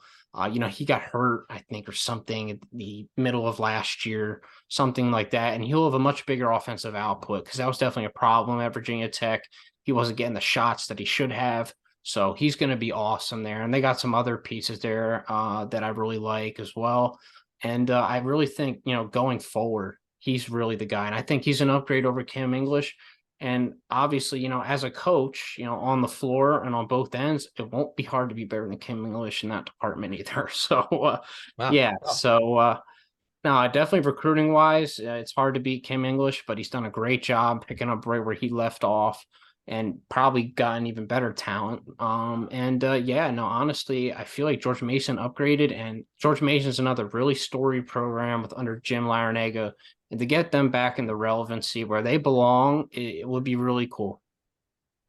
Pretty ringing endorsement from each of you guys to see a school that lost its coach out of its own success. Like there's a move up made by the coach onto the P6, and you made an upgrade still. That checks a couple of boxes at one time that you don't often see. But additionally, you don't often see Georgia Southern making a change as quickly as it did with Brian Berg out after hovering around 500. Charlie Henry comes in from Bama, so we go back to the Fun Belt to discuss Georgia Southern's new hire. Yeah, before we get into that one, I do want to say one more thing about Skin is that he was actually like one of the best players on that Final Four team, so he knows the program in and out. But moving on to Charlie Henry, I gave this a 1A B+. Obviously, another one of the 3 Alabama assistants hired to the head coaching ranks this offseason.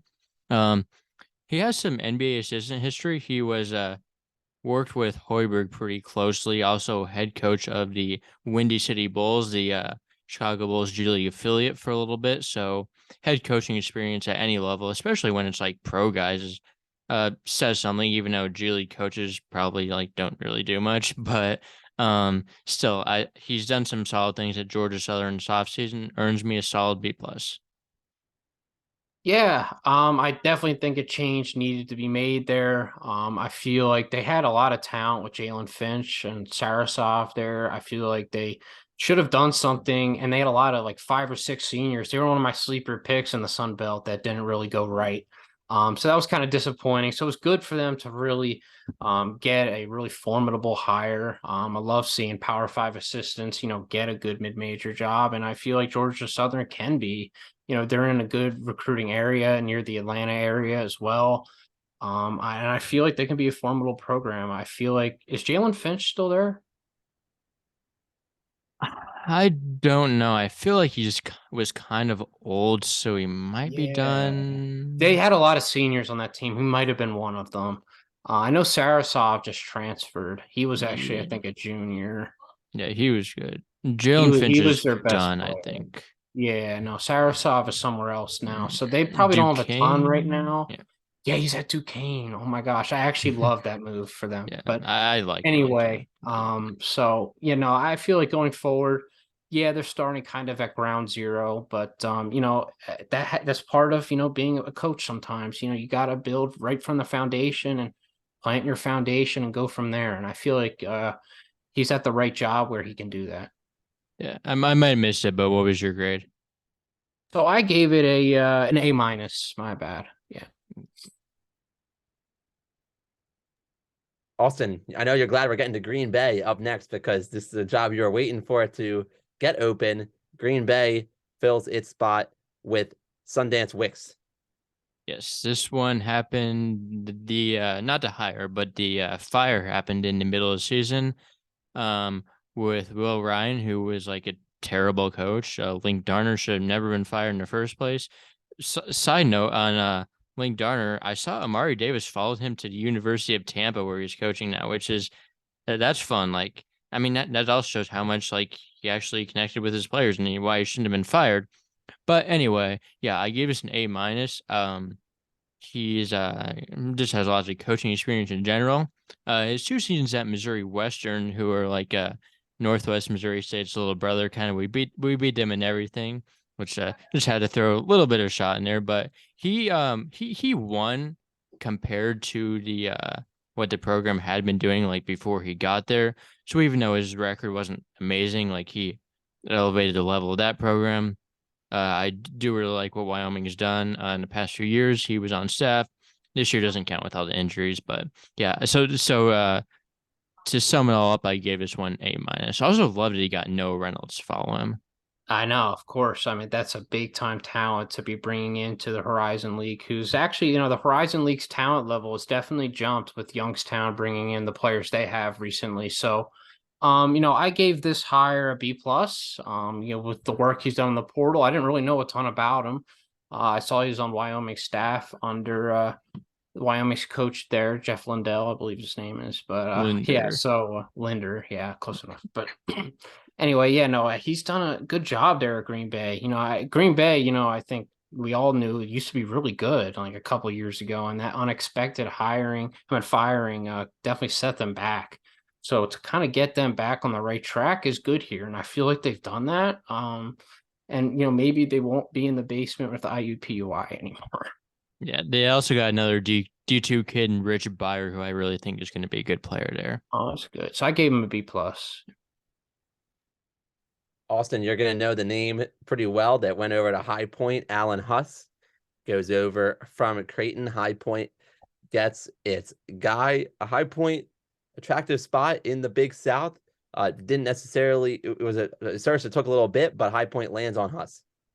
Yes, I gave this an A minus, maybe potentially biased because I kind of like what Huss has done at Creighton as an assistant.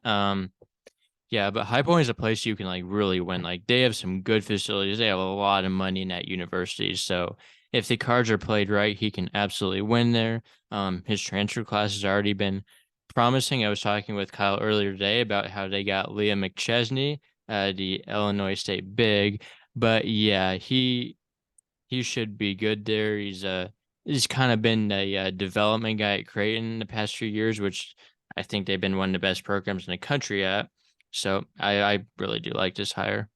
Yeah, also gave it an A minus. Again, High Point is, Big South is a conference that doesn't have a lot of funding except for High Point. High Point is kind of like the exception to the rule there. So it's kind of good for them to really put all their energy into one former Power Five hire who was, did a great job with Creighton. Creighton's been one of the biggest up and coming programs at the Power Five level. So that he's developed a lot of talent there. And he's gotten a good class there. I love McChesney. I feel like he needs to get on a winning team to really kind of put his name on the map a little bit. And I feel like High Point can do that in the Big South, which is not really, although Drew Pember is back. So we'll see. But they'll definitely be up there, certainly in that conference, no question. Flipping back to the Patriot League and up to Worcester, Massachusetts, Holy Cross brings in Dave Paulson, former head coach at Bucknell, and George Mason. Yeah, originally I had this down as a B plus. After further consideration, I might go higher. I just think he was kind of like at George Mason. But like when you can hire a guy that's been like pretty decent for that long at Holy Cross, who's just been terrible. Um, yeah, probably a little bit better hire than a B plus. He's just not the most exciting guy to hire, but like he's also had a lot of success in the Patriot League with Mike Muscala. So yeah, after further consideration, it's probably more in the A levels, but I think this is a good hire.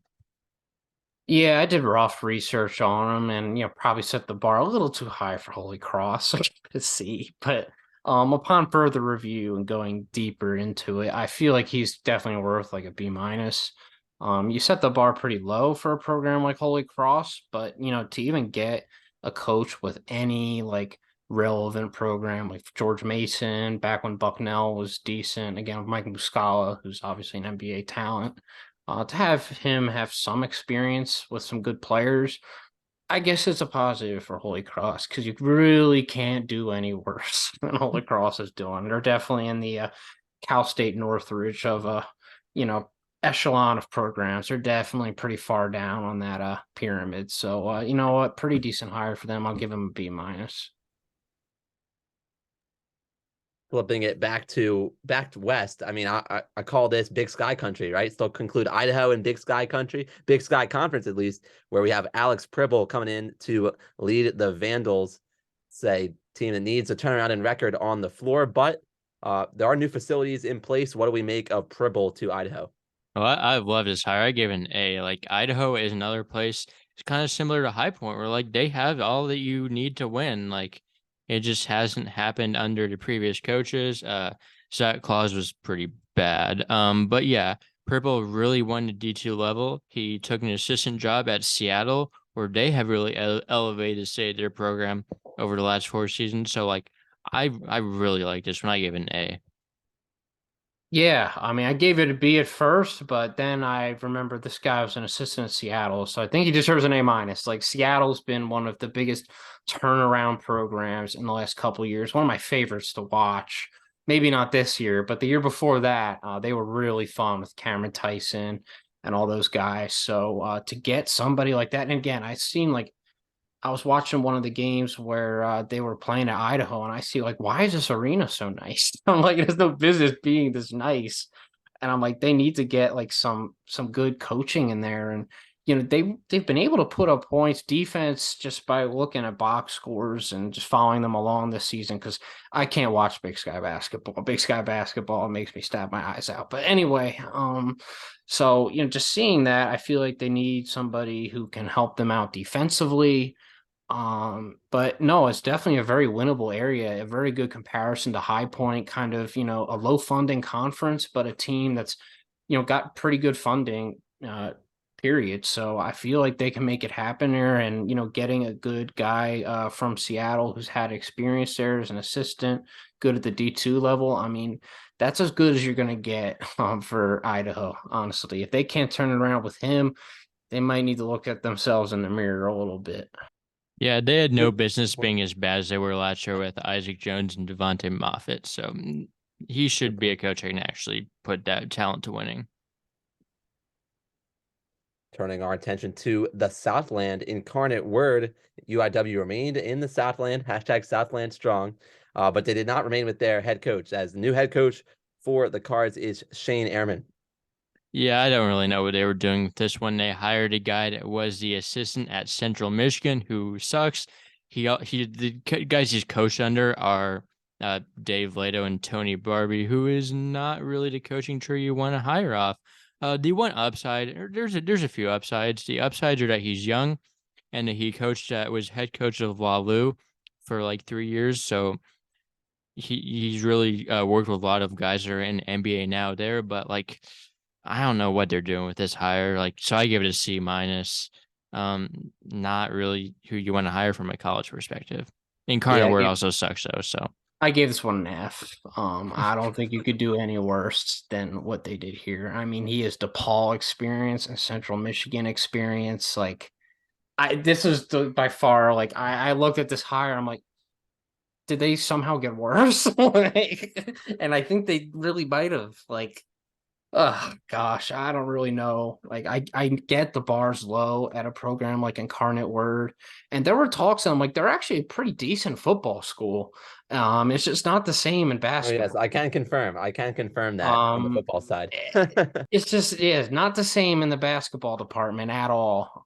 So yeah, they're just taking another step back somehow. And yeah, having experience at Central Michigan and DePaul is pretty much as bad as you can do. Because Central Michigan has actually had some talent come through there, and they just are terrible every year. It doesn't matter. They had one of the leading scorers in college basketball a couple of years ago, I know, and they were still that was terrible. before he was there. Oh, okay. Yeah. About to say, I was probably going back a little bit, but, they've just been such an irrelevant program. Yeah. So I don't think you can get much worse than that one. I have a feeling though the next hire discussed is going to get more positive reviews. Just an inclination over at Iona, needing to fill the shoes of Rick Pitino. In comes Tobin Anderson on his high horse after slaying Purdue in March Madness. FDU's Tobin Anderson heads over to the Gales. Yeah, I gave this one an A. The only reason it wasn't A plus is it's still like kind of a significant downgrade from Patino. But Tobin Anderson's amazing. Like Iona will continue to just rise atop the MAC by like so much. Like they're always the best team in the MAC, no matter like what coach they have. Like they just have so many resources. The roster he's built has been really good, solid A. Yeah. I mean, it's obviously an A. So I don't know how they'll be this year. I don't really know if they're bringing. I saw they got somebody the other day, but besides that, it's probably going to be full of some of his D2s and things like that. Filling in kind of. But down the line, I think he's going to get in. The best of the D2 crop from the New York area, the Long Island area, which is again a lot of good talent in that area. So I feel like he's going to do a really good job there. And again, the MAC is always going to be run by Iona. It really doesn't matter Sucks because I want to see my Rider boys win, but they need to get a new hire too. They need to be on here next year. Kevin Baggett needs to go. Then Kyle, so I don't need to remind you about Jameer Nelson Jr.'s game winner in the Bronx Zoo last winter. I had the radio call for that. That's why. I had to. I throw was it in watching that game. That there. was prior to so many losses like that to just completely break your heart. Well, we'll keep it going down the eastern region, down south to Kennesaw State. The Owls were in need of a replacement for Amir Abdur-Rahim, who departed for USF after the first NCAA tournament appearance by KSU this past season. And Antoine Petway comes to the door for KSU, future member of Conference USA. Yeah, this is the third of Alabama's assistant coaches that we're going to talk about. He'd actually been at Alabama for like 15 years, which can be looked at as a bad thing in a way that he's been with some questionable coaches. But also, I looked at it as a good way because like these coaches that are fired and like the new head coaches want to keep this guy on their staff. So I think it's a good hire. I give us a B plus. Kennesaw State's obviously the where it's at right now is much better than it was when Abdur Rahim took over. So he has some solid building ground to work with. Yeah, I So, gave this an A minus. I think he's gotten some great players in the portal. Like I've thought, and I think a lot of people did, like, where is Kennesaw State gonna go after, Abdur Rahim's gone and off to South Florida, who's doing a great job in the portal with them. But I think they've done about as good of a job as you could have asked of replacing him. And I feel like they're gonna be in a great territory. They're really a commuter school too. Like, they're not really like they don't have a huge campus or anything. They're really a commuter school. And for them to be relevant in basketball would mean a lot to that school. And it's not a huge school by any means either. So I feel like they're in about as good of a place as you could ask post Abdur Rahim. So I give it an A minus, especially for the program that they are. Going back north to the Patriot League, Lafayette, the Leopards bring in Mike McGarvey to replace Mike Jordan. yeah, this was kind of a weird one. Like they didn't really like hire him. It was kind of just elevated because Mike Jordan got fired for some non-basketball reasons, which I'm not exactly sure what happened there. There have been some multiple reports on what could have happened. But yeah, he was a head coach in his D3 days where it was pretty solid there. And another thing is like when he took over, like he took over once Jordan was on a leave of absence last season and he made to the Patriot League championship.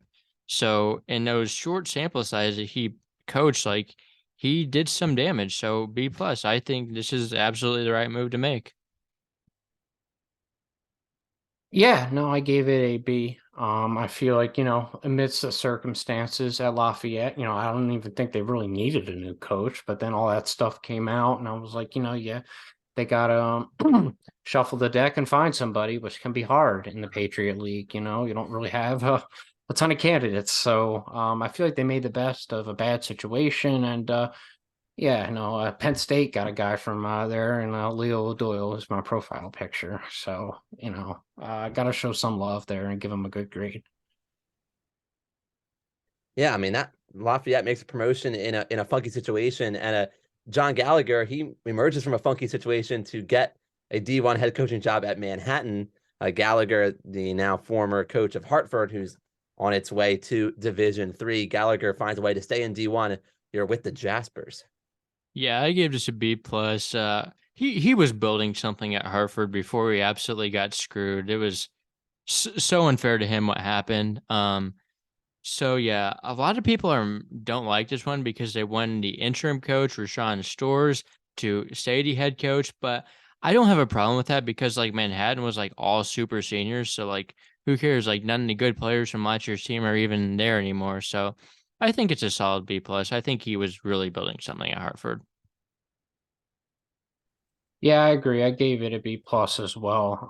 I feel like at a job like Manhattan, they needed a new coach. They had, a lot of upperclassmen with Samir Stewart and other guys last year that were really good players. They shouldn't have been as bad as they were, although they had the whole roster situation with everyone transferring. The coach got fired mid off season. It was a mess or whatever that was. But I feel like they made the best of a bad situation. Obviously, they could have stayed in house, but again, what he was building at Hartford, he was doing a really good job over there. I feel like they made the tournament one year, I even believe, as a 16, and then I think after that is when all the dominoes fell, and they just completely fell apart as a program and stopped funding the basketball program. It's about as messed up as you can think. It doesn't get any worse than that as a head coach, just having all your power pretty much stripped of you. So to bring him to a D1 program, and again, New York, where you can definitely find some talent, I feel like it's a good spot for him. So I give it a B+. You thought we were done with the coaches with complicated histories or checkered histories? Not so fast. Even in the mid-major hiring discussion, we can get into that, as Will Wade is the new leader at McNeese. Wade, right after his introductory press conference, was already suspended from summer recruiting and for the first 5 games of this coming season, as there's still a ruling that's going to come in relation to Wade's role in LSU's case, where Wade was caught in a wiretap talking about paying players. So Will Wade has not only history, but we have more questions to answer about Coach Wade. But with all that said, where do we grade Will Wade as he goes to the Cowboys? Yeah, this is absolutely an A+. You just couldn't have done better. Like, I mean, the stuff he got fired for, it's not like Chris Beard, like domestic violence. Like, the stuff he got fired for is basically legal now. So, like, he's also got a ton of talent. Like, we're going to see another situation where they just out talent the Southland as Northwestern State did last year. Except I think this talent group is a little bit better. Like, Shahada Wells has no business being in the Southland. So he's going to be really good there. And it doesn't sound like Will Wade really wants to go anywhere like super fast. Like, I think he's sort of committed for the short run, at least at McNeese. And yeah, this is amazing. So I gave it an A- due to like all the stuff outside of the court, that you can't really control. But as a basketball coach, I am one of the biggest Will Wade fans you will find. I loved him at LSU. Defensively, he was one of the best schematic coaches out there. And I feel like he got a bad end of the straw there. Obviously, the paying players thing, everyone does it. Sean Miller does it. Well, obviously he does it, but now I know like everyone does it. And, it was before the NIL thing became a thing. And, now it's kind of required, unfortunately. But, it is what it is. I feel like this is a good spot for him. I feel like McNeese really needed him more than, Will Wade wanted to be there, but it does seem like he's committed at the same time. I feel like he's going to be there for a good 2 to 3 years at least. He got some talent in Shahada Wells from TCU. He got the one since Cincinnati guy, I believe, the guard. I forget his name. He's pretty good, and I feel like he'll be definitely good on the Southland stage. So they're definitely going to be this year's version of Northwestern State in the Southland. And although this year I feel like A&MCC, without Steve Lutz, who we'll probably get into in a little bit, is going to be a bit worse. So I feel like McNeese can probably win the conference. They can definitely, or on paper, definitely going to be among the favorites. So I'm rooting for them for sure. I really like that comparison to Northwestern State. I think that adds up. That could be really interesting to follow. But Austin, I'm at a crossroads here. I need to grab a bite to eat before I make my next pod appearance. I don't want to cut you short. I know we're halfway through, about approximately halfway through our mid-major. We're at halftime of the mid-major portion here. When you're looking to get into Danny Sprinkle's exit from Montana State next, and how the Bobcats moved from there.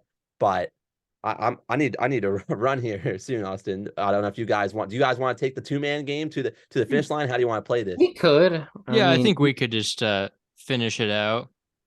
Well, I send my regards to both of you. Kyle, it was great to meet you virtually. Awesome to have you. I hope Austin brings it right back, because yeah, you're certainly Of course, this could be quite the trio. Welcome. No, Yeah, of course. yeah. It's been fun, but I won't hold you guys back Is. from I getting love into the it. Bobcats. Break down Bozeman for me. I'll be listening. And as far as everyone, enjoy everyone's evening. All right, sounds good. Have a good one, Dan. All right. Well, you heard that, but we are still back with some more podcasts. Our time is not up here, as Montana State that hired Matt Logie from I believe he was from Point Loma, who has been a really successful D2 program. I gave this one a B plus. He's a 1 to D3 level, 1 to D2 level. Has a lot of assistant experience at Lehigh. Yeah, I just don't love where the roster is right now. It's gonna be a tough climb back to where they were. Um, Another note that a little room for skepticism is that the last point Loma coach hired was Ryan Looney, who's at Idaho State, and he's been fine, but like he hasn't been amazing. I think he's potentially underachieved depending how you look at it. But yeah, I Don't got still much think to this work is with there. good hire at B plus. Yeah, same. I had that as a B, just because a lot of roster turnover, and we'll get in the sprinkle shortly. A lot of his talent is over at Utah State, and of course Raekwon Battles at West Virginia. So he loses a lot. But again, having somebody with a winning track record, and Montana State's been a really good program recently. They've definitely been a premier Big Sky program. They've been in the tournament pretty frequently, so I feel like it's pretty attainable for him to get back in there. Especially as a guy who's from a D2 powerhouse, it's about as good as Montana State's probably going to do. Yeah. New Hampshire hired Nathan Davis. I do not like this one at all. I gave it a C minus. That was probably being nice. The C minus part's honestly only because he did win at Becknell early on. Maybe that was because of his talent or the talent that he inherited. Maybe he used to be a good coach, but and the firing didn't make sense either. Like Harrion did not need Harrion was winning with like not that much talent. Like I don't know what the athletic department had against him. I this probably should have been F. I just gave it a C minus to be nice. Probably should have been Yeah, I like gave it a maybe a C D. plus. I was very nice on this too. I feel like New Hampshire overachieved this year to me. Like honestly, obviously they beat Bryant when three of their players got hurt, but I mean, still they played well in conference play. I mean, they competed with a lot of the big dogs in the AE this year, and Clarence Daniels is one of my favorite guys, and they really developed him this year. Matt Johnson is solid. They harassed me there as well. I just didn't really get this at all. And then you bring in somebody from Bucknell with a losing history and it's been part of the reason they're not good anymore. It just doesn't make any sense to me at all. Especially, you could definitely be even stricter on this because from the athletic department standpoint, it makes zero sense. But yeah, honestly, I'll probably downgrade it to a C minus. It just doesn't make any sense to me. Yeah, I mean, so like first of all, like Harry had been there a long time. Like if you want to move on from him, you should go after like someone young, like someone like to build the future of the program, not someone that's already proven to be like not that good of a mid-major coach already. So none of this made sense at all. Um, but a move that I'd say this one made sense. NGIT hiring Grant Billmeyer from Maryland as an assistant.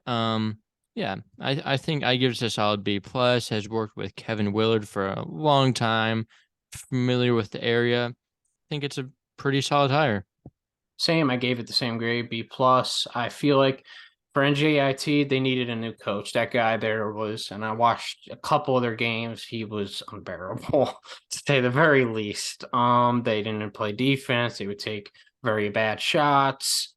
And they did have some shot creating talent. I watched. They had that one shooter, the white kid, who was really good. I forget his name. I I made a couple. I mean, he was a like 46% shooter. A lot of attempts. He could shoot the lights. They had some talent there, but I really feel like it was a coaching issue. So to bring in somebody from like Grant Billmeyer, who, NJT isn't in the worst area either. I think they're in like Newark or something around that area where you can find some talent. You're near you're really, if you're in Newark, you're in between Philadelphia and New York. You're right in between the two cities, so you got a lot to choose from. So bringing someone who's had experience at Kevin Willard, some Seton Hall connections probably there too. So yeah, no, I feel like it's as good as NJIT could have done here, and kind of excited to see what they do from here. Yeah, after a quick search in, the guy that you were thinking about is Adam Hess, I believe. Yes, love Shot Adams. 43.4% from He's three on really nearly good. 5 attempts per game. Um, I think he might be out of eligibility. I don't know. Yeah, I think he's done. He's been around for a minute. He's quite the shooter, though. I don't know what he was doing in that league. Yeah. Some teams could have used him for sure.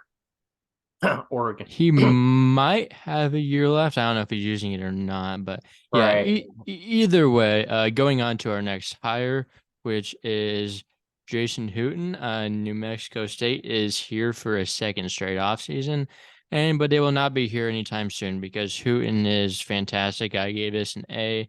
They needed to get a good hire here after how last offseason went down, and Hooten is like the right guy. He's perfect from a culture standpoint. And from a culture standpoint, Greg Heyer was the worst possible guy you could have brought in.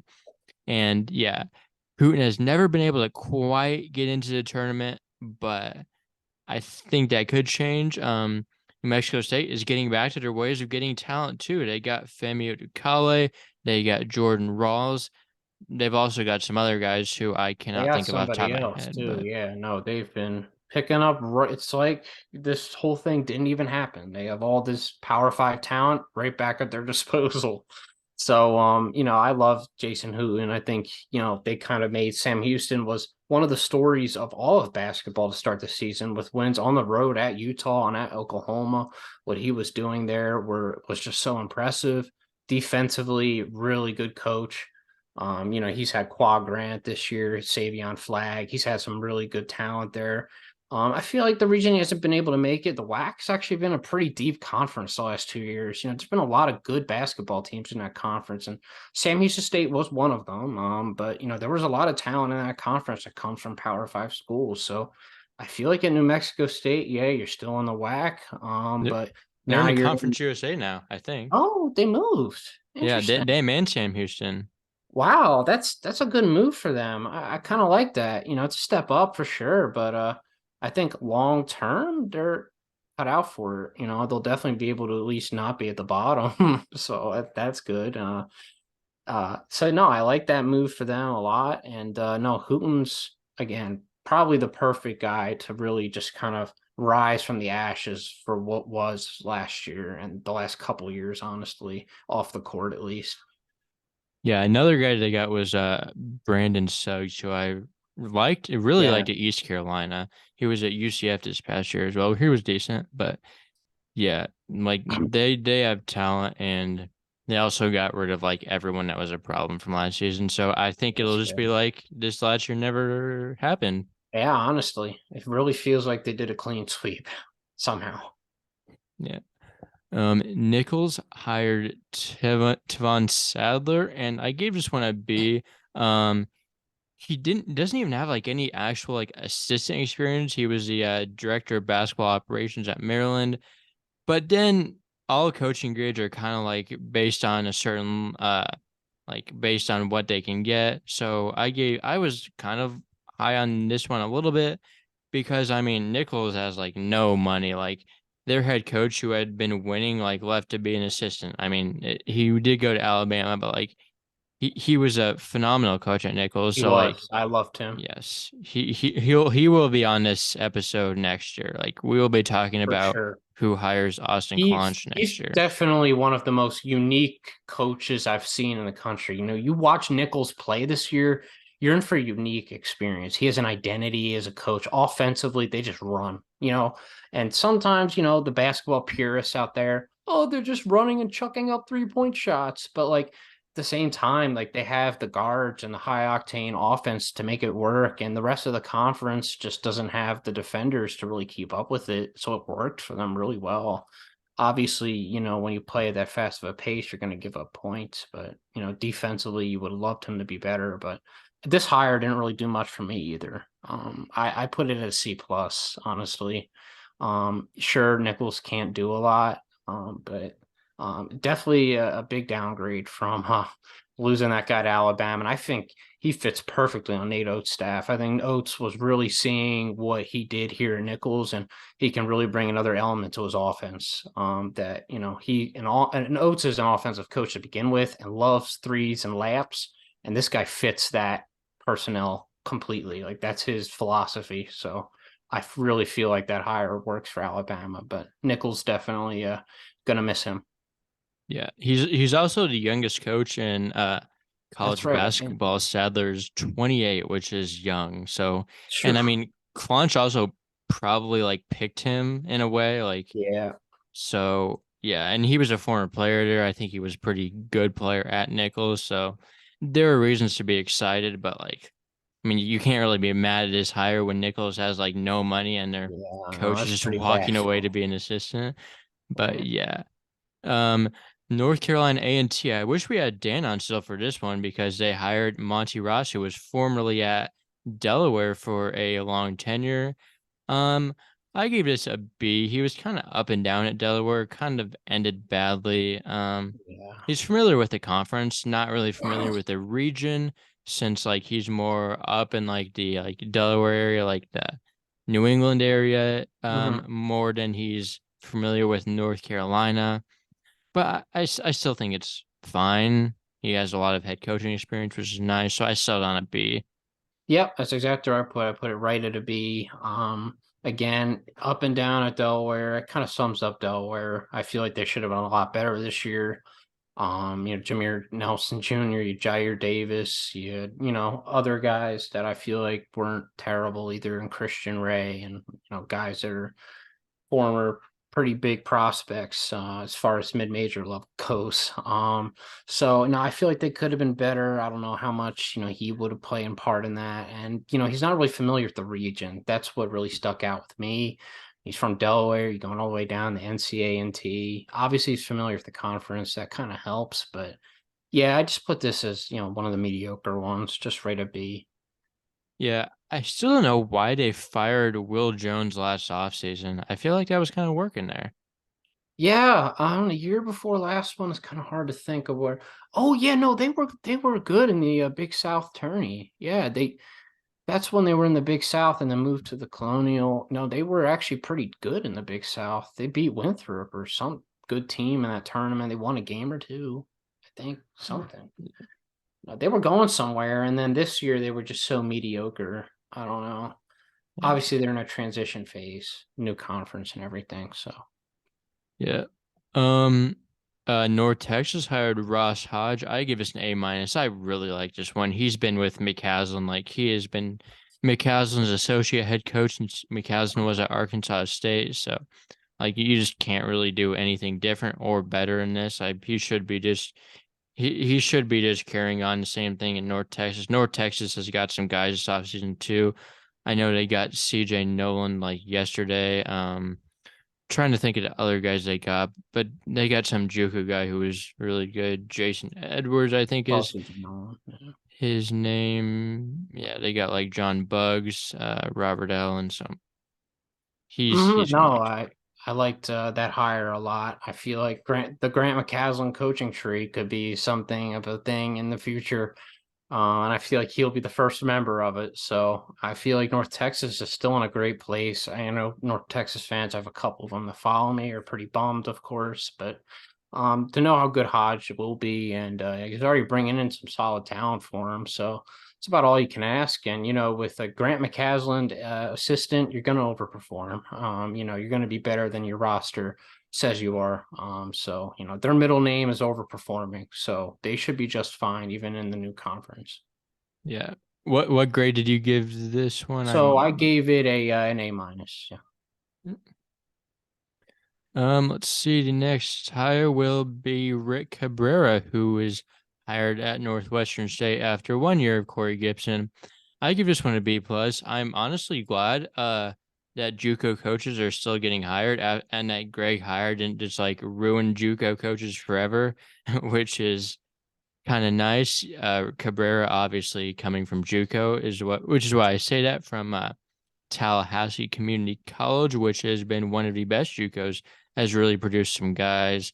Um, yeah, he has lots of D1 head coaching, or not head coach, D1 assistant coaching experience, and a lot of JUCO head coaching experience, and he's been good at JUCO level. So solid B plus for Cabrera. So yeah, we're diving into the area that I don't know too well. I don't know if you want to know that I gave this an F because it was a JUCO, and yeah, I don't know what this guy is. And you go from Corey Gibson to JUCO guy, you kind of think, but Now that I think about it, I feel like I knew somebody who went to Tallahassee State and was pretty good over there. So that L. doesn't Ellis might entirely. have gone Hmm? there. L. Ellis, I think, went there.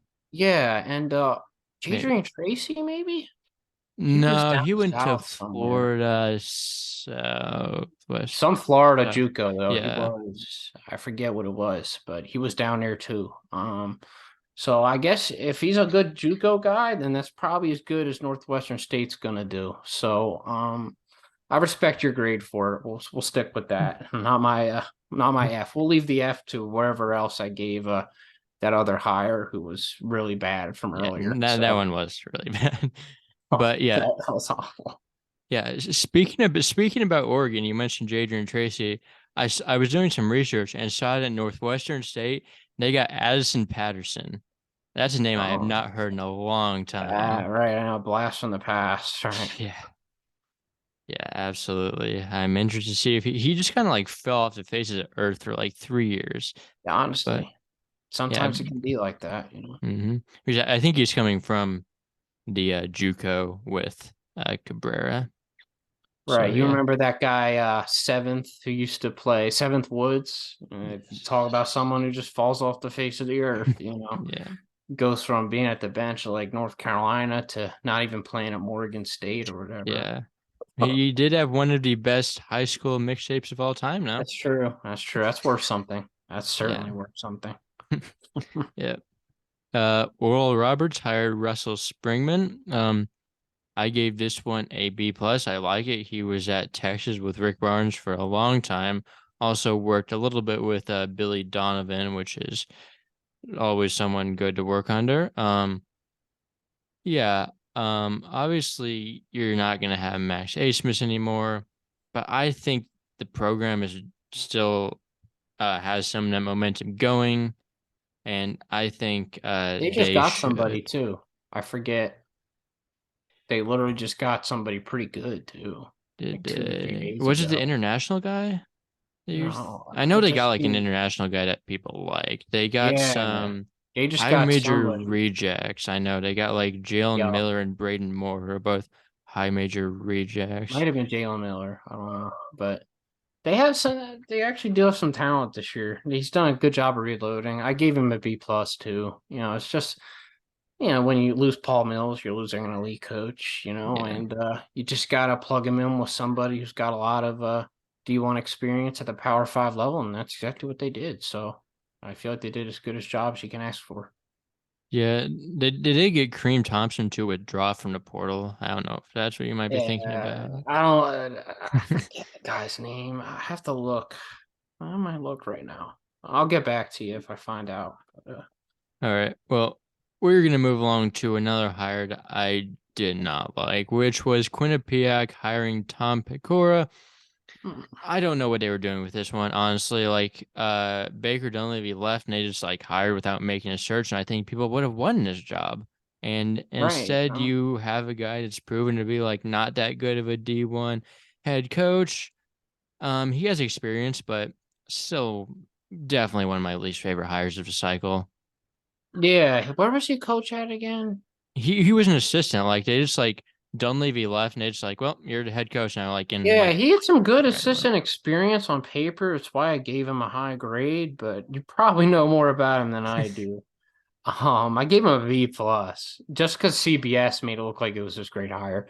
Honestly, like the Matt Norlander article was kind of weird with some of the rankings, so I kind of went off his research on that one. With Tom Pecora, I didn't love Dunleavy. I feel like he did a good job this year. They kind of underperformed though at the same time, and well, I think Patrick Gardner's a matchup problem for anybody. But they didn't really have a center at all. So he was a matchup nightmare for them. And, I definitely could, and they struggle with Marist in the regular season. So that upset didn't entirely shock me, although I did have Quinnipiac far in my Metro Atlantic Conference tournament. But, I feel like now that you're saying it a little bit, it's not as great of a hire as I thought. Dunleavy was just nothing. He's at Villanova now, isn't he? He's Yeah, the he's like their trainer. like general Yeah. manager. So yeah, he's in some weird NIL position now, actually. So he's over Yeah. there. So I guess it is kind of a big loss. I'll give him a B minus, honestly. Yeah. Also, probably not the best thing about the program when Baker Dunley would rather like raise money for NIL than coach at Quinnipiac. Seriously, that's not like something you see from a head coach. That he's gonna go from a head coaching position to an NIL position. That was definitely took me a bit by surprise too. Yeah. But yeah, Sam Houston State that hired Chris Mudge, kind of similar to Ross Hodge situation, just kind of hiring the guy that's been there forever, and it was the right hire. Probably not gonna like change much systematically. Honestly, like with this one, I'm just gonna wait for next year because they're both gonna be in Conference USA, Sam Houston State and New Mexico State, and we're gonna see him face off against Hooten. So that'll be Pretty must cool. watch television. Yeah, no, I gave it a B. You know, with those replacements in house, it's kind of hard to say, especially when Mm.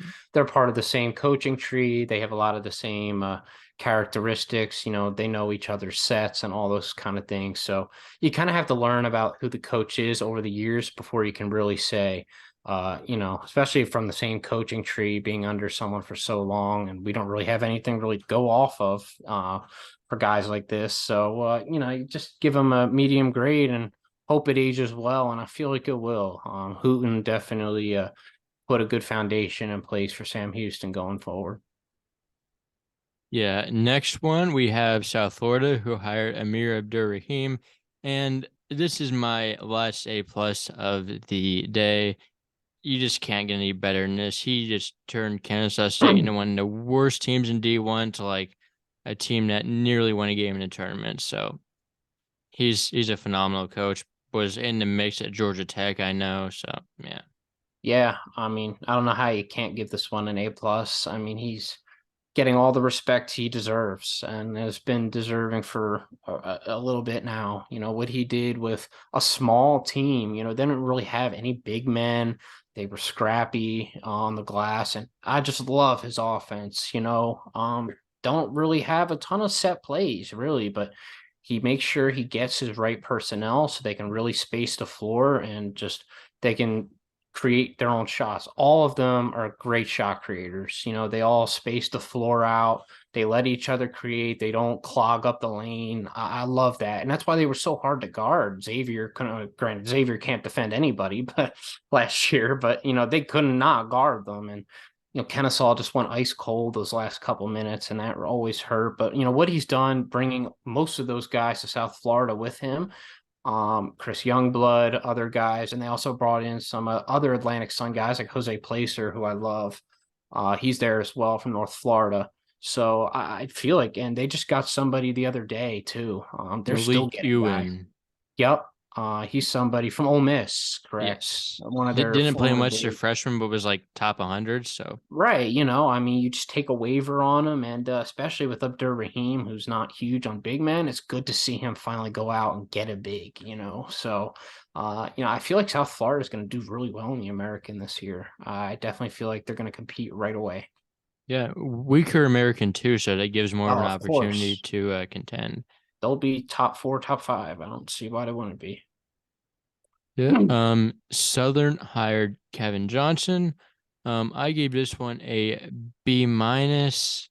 He had some Weird head one. coaching experience like uh 2 decades ago, and his last season was 3-24, which is not ideal, but also that's been 2 decades ago, and like he's coming off of working with Ron Hunter, who I like really like, and he just knows the area. Like he spent a lot of time in Louisiana, so I'll give this one a solid B minus.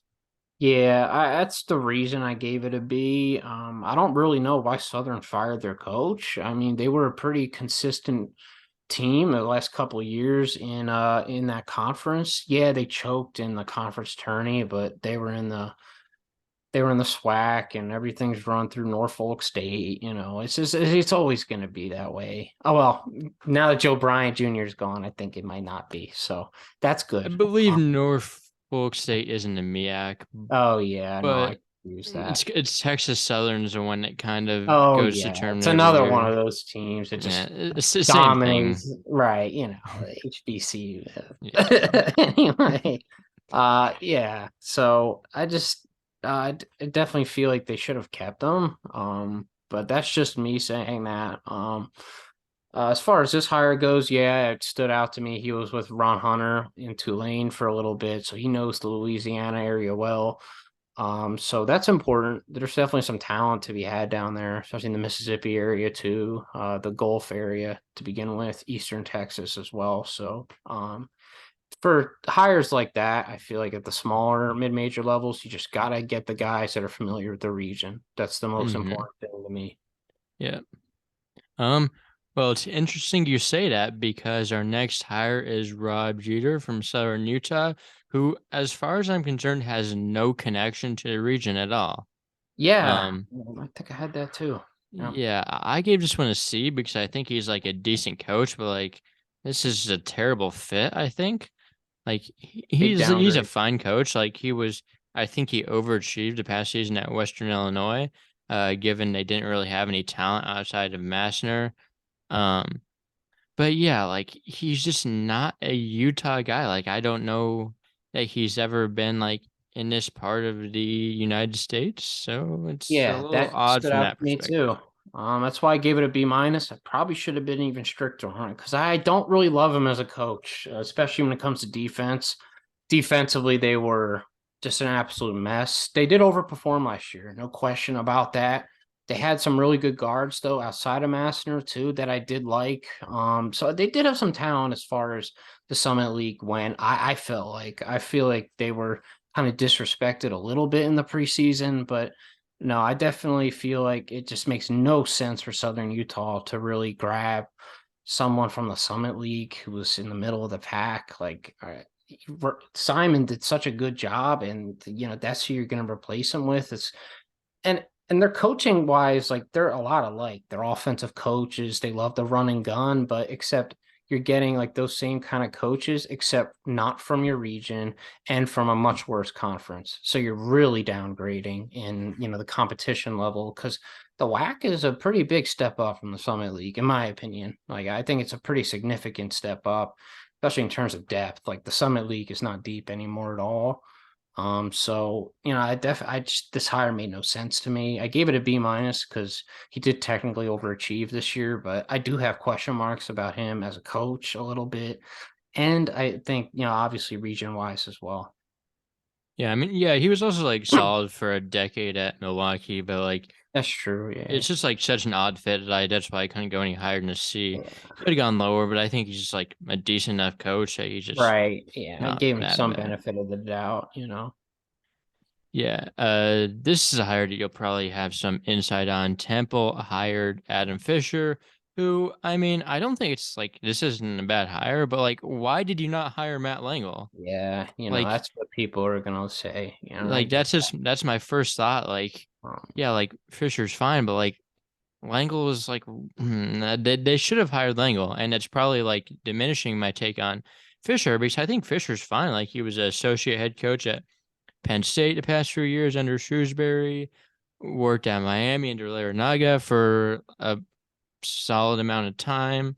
So like he has some solid experience. I just keeps being brought down by the fact that Adam Fisher is not Matt Langle. Yeah, I feel like it's a bit unfair for him. Yeah, I will say that. I give him a B plus because I really love his background. Especially if you dig deeper into it. He recruited Isaiah Wong from the Philly area. Again, Isaiah Wong was another guy had front row. He played against me in the Catholic League. He's, I think, a year older than me. So I got to see him play a lot, and he really recruited well from that area for Jim Larinaga. He also helped recruit Luca Poplar, who's from Math, Physics, and Sciences, one of the schools in Philly around here as well. So he obviously has a really good eye for talent. So as far as and that's been the thing with Aaron McKee and Temple is Aaron McKee didn't recruit from Philly. That's what a lot of people don't know. He recruited from New Jersey with Khalif Battle. Damian Dunn is, I think, from like North Carolina or something.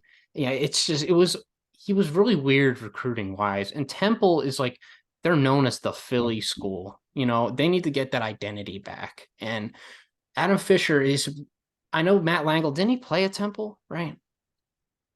He has some I really big connection with Temple that I'm just forgetting. Like that's also the reason he was on Temple's radar is because he had some connection with them. He's obviously an amazing coach, you know, but he played at Penn, it looks like. oh yeah, I know he has connections with the city too. Matt Langle would have given you that pipeline too, for sure.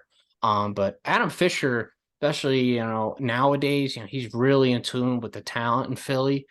He's a really good consolation prize for Temple. They could have gone a lot worse, and getting Aaron McKee out of there was really good too, Yeah. because he was not a good coach at all.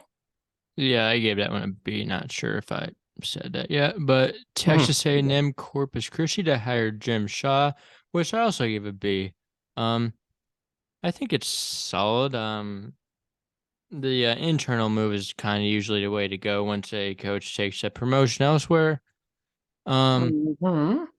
Yeah, Shaw has been an assistant D1 coach for a while. But this offseason was not great. Like they lost some guys to the portal that he would have liked to keep, but still giving it a B. Like I really like Lutz, so they that's Right. kind of why I gave it a Of B. course, same. I gave it, I think, a B minus. You know, just because I love Lutz, and you know, obviously the Western Kentucky segment will be great. But you know, as for A&M Corpus Christi, I still feel like they'll be a respected program in the Southland. I don't think they're just going to nosedive to the bottom of that conference or anything like that. They'll still be in the middle of the pack and pretty respectable. But no, yeah, they definitely lost. You know, they lost Mashila to New Mexico. You know, they lost a lot of their core guys, so that's gonna hurt. But you know, they just gotta kind of stay in house again. You know, they can't really take the risk of not having a coach like right now. Imagine where they'd be as a program without a coach right now. So you know, they have to fill that pretty soon so they can, you know, get working on building a roster. Yeah. UT Arlington hired KT Turner, and I am a fan of this one. He has really worked at a lot of good jobs. He's worked under coaches such as like John Calipari, Larry Brown, Shaka Smart, Greg Marshall, Porter Moser, and he's already got some guys like he got like Philip Russell, like which was like for great pickup for UT Arlington. He might have Right. to sit this year, but still like Yeah. that's a it's a great get at that level. And I think Mhm. like he's really gonna get some talent to UT Arlington. Yeah, that was a hire I really liked. I put it B plus. I feel like UT Arlington definitely needed a new coach after last year. They used to be a pretty good program a couple years Yeah, ago. and then they fired Um, Scott Cross for no reason. yeah, I feel like that was, yeah, I remember we talked about that maybe in chat once or twice about another program that shouldn't have fired their coach to begin with Yeah, and that found was themselves in a uh, whole loop. So it looks like they're righting the ship now. They got Philip Russell in. Obviously they lost Weaver to Texas, so but that's a loss you could sacrifice if you're bringing in Philip Russell and get this waiver situated with, and they have some other young talent on there too. I watched them a little bit last year. So they have some upside there, and they're usually a pretty good program, and they're in Texas, so like they have a lot of talent at their disposal in that state. So yeah, like the Dallas metro area is pretty rich with talent, oh, so of course. I Mhm. expect him to tap into more of that talent For and just sure. nationwide talent. Obviously, the way he's recruited the portal more than their previous coaches did. So yeah, A minus for Turner. Moving to another hire that I'm really fond of, Danny Sprinkle has been hired by Utah State. I gave this an A. He had been great at Montana State and has been getting his guys to Utah State so far. A little bit of a step up in competition, but like it's still same kind of area geographically, so that won't be a big change for him. Yeah, Mhm. I think he'll be almost as good, maybe just as good as Ryan Odom has been. Yeah, I gave him an A-. He did a great job at Montana State. That was a program that didn't really do a whole lot till he got there. I feel like, I didn't really ever really heard of him until he came in, and yeah, he's had a great portal season. Obviously my favorite, Josh Aduje. Love Aduje so much. I feel like he's probably going to be one of, if not their best player. I feel like he was a Power 5 player to begin with. And you 6'6" combo guard, create his own shot, elite defender. Watching a lot of Coastal Carolina's games, so I've seen a lot of what he can do, and he was one of the few guys on that team who actually played defense. So that's something that also gives me some optimism there that Utah State can maybe become more of a defensive team, maybe under because Montana State was a pretty good defensive team, even in Big Sky play. So maybe they can kind of change their identity a little bit. So I feel like Utah State will be pretty good, middle of the pack, Mountain West.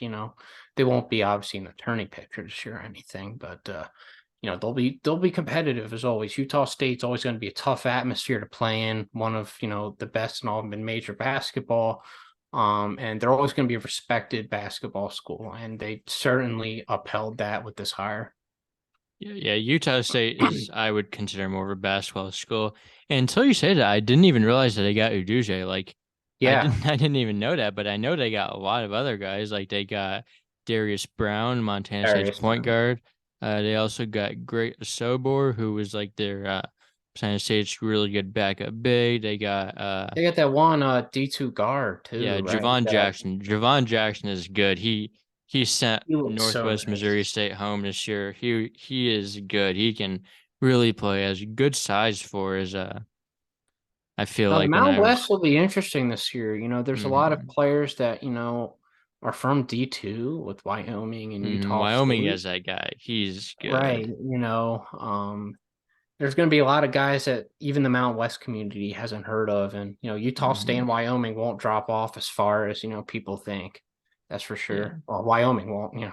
They got work to do. They'll be back. But They'll yeah, be good. Utah State also got like Max Be Hagman better. Polo, has the potential to be good.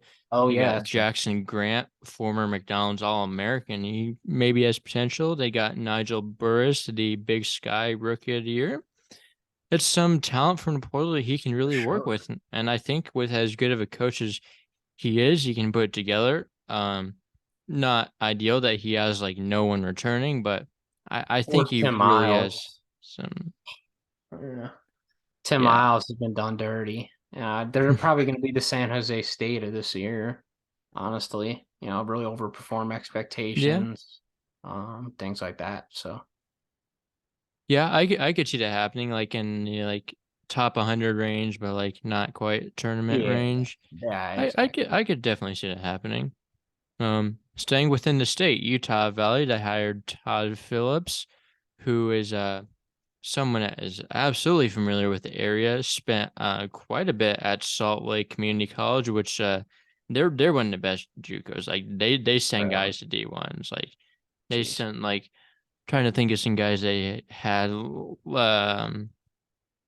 I guess that's a little off topic, but I noticed they sent a guy to Mississippi State. They had like 10 D1 guys last year, so like that Jeez. says a lot. But yeah, he's been the I like associate head Phillips coach too. past 3 years, so solid B plus for me. I think he'll be good in Utah Valley. For sure. Yeah, I gave him a B plus as well. I have a lot of Utah Valley followers, so they've told me a little bit about him.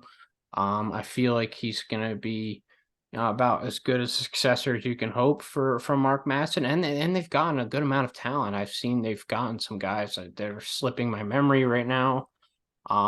They got the one dude from BYU who was a rotational guy for them, and he looked really good. I watched. Toulson, Yeah, Tolson looked pretty solid. He'll definitely be good on the WAC level. And they got some other guys too.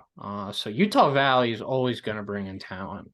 They become like a mid-major prep school kind of, So they bring in a lot of talent. That'll never be an issue for them, and they're definitely a team I would love to see in the tournament in the near future. They need to end that drought at some point, man. yeah. Valpo hiring Roger Powell. I give this a B plus. He knows Valpo very well. Spent a lot of time there. under Bryce Drew when he was there. Also has some experience at Vanderbilt. That was a pretty disastrous tenure, but still is a high major experience, which counts for something. And he was at Gonzaga, so that Mhm. counts for more. Yeah, I So remember the yeah, Norlander article did not have good things to say about him. I think he was one of the guys they were like, "Oh, it's a weird hire," or didn't make any sense. I think he had to have religious background or something. Valpo is a pretty religious school, I believe, and that was part of the reason they hired him. But if he had this coaching experience that they didn't really put on there, especially under Bryce Drew, that's pretty good experience. Valpo definitely needed a revamp of sorts, not just with their logo. Yeah, so they're the Beacons now, so I yeah. think they always were, but I No, don't. they The were they what? Crusaders, Yeah, they that's were the right. Crusaders. Now And to I the don't know why Beacons, they they got this changed it. whole new logo, and they need to really rehash the entire program, and I think they're starting to do that. Because they've actually had some talent come through there recently with Ben Krieke and Kobe King, I believe he was. Yeah, no, he Yes, he was pretty was. good too. Guys like that, the Missouri Valley has been very good recently, of course. So, Mhm. but it should definitely be becoming less competitive soon. So, like, I feel like Valpo can take a bit of a step up, maybe in the long term. I don't know. I feel like, I mean, Drake will obviously still be good, but I feel like they can move conferences kind of soon. Like, I don't know how much longer they're going to be in the Missouri Valley, schools like that, right? So I feel like they did a good job with that hire. I give him a B. Yeah. A hire that I really like is VCU hiring Ryan Odom.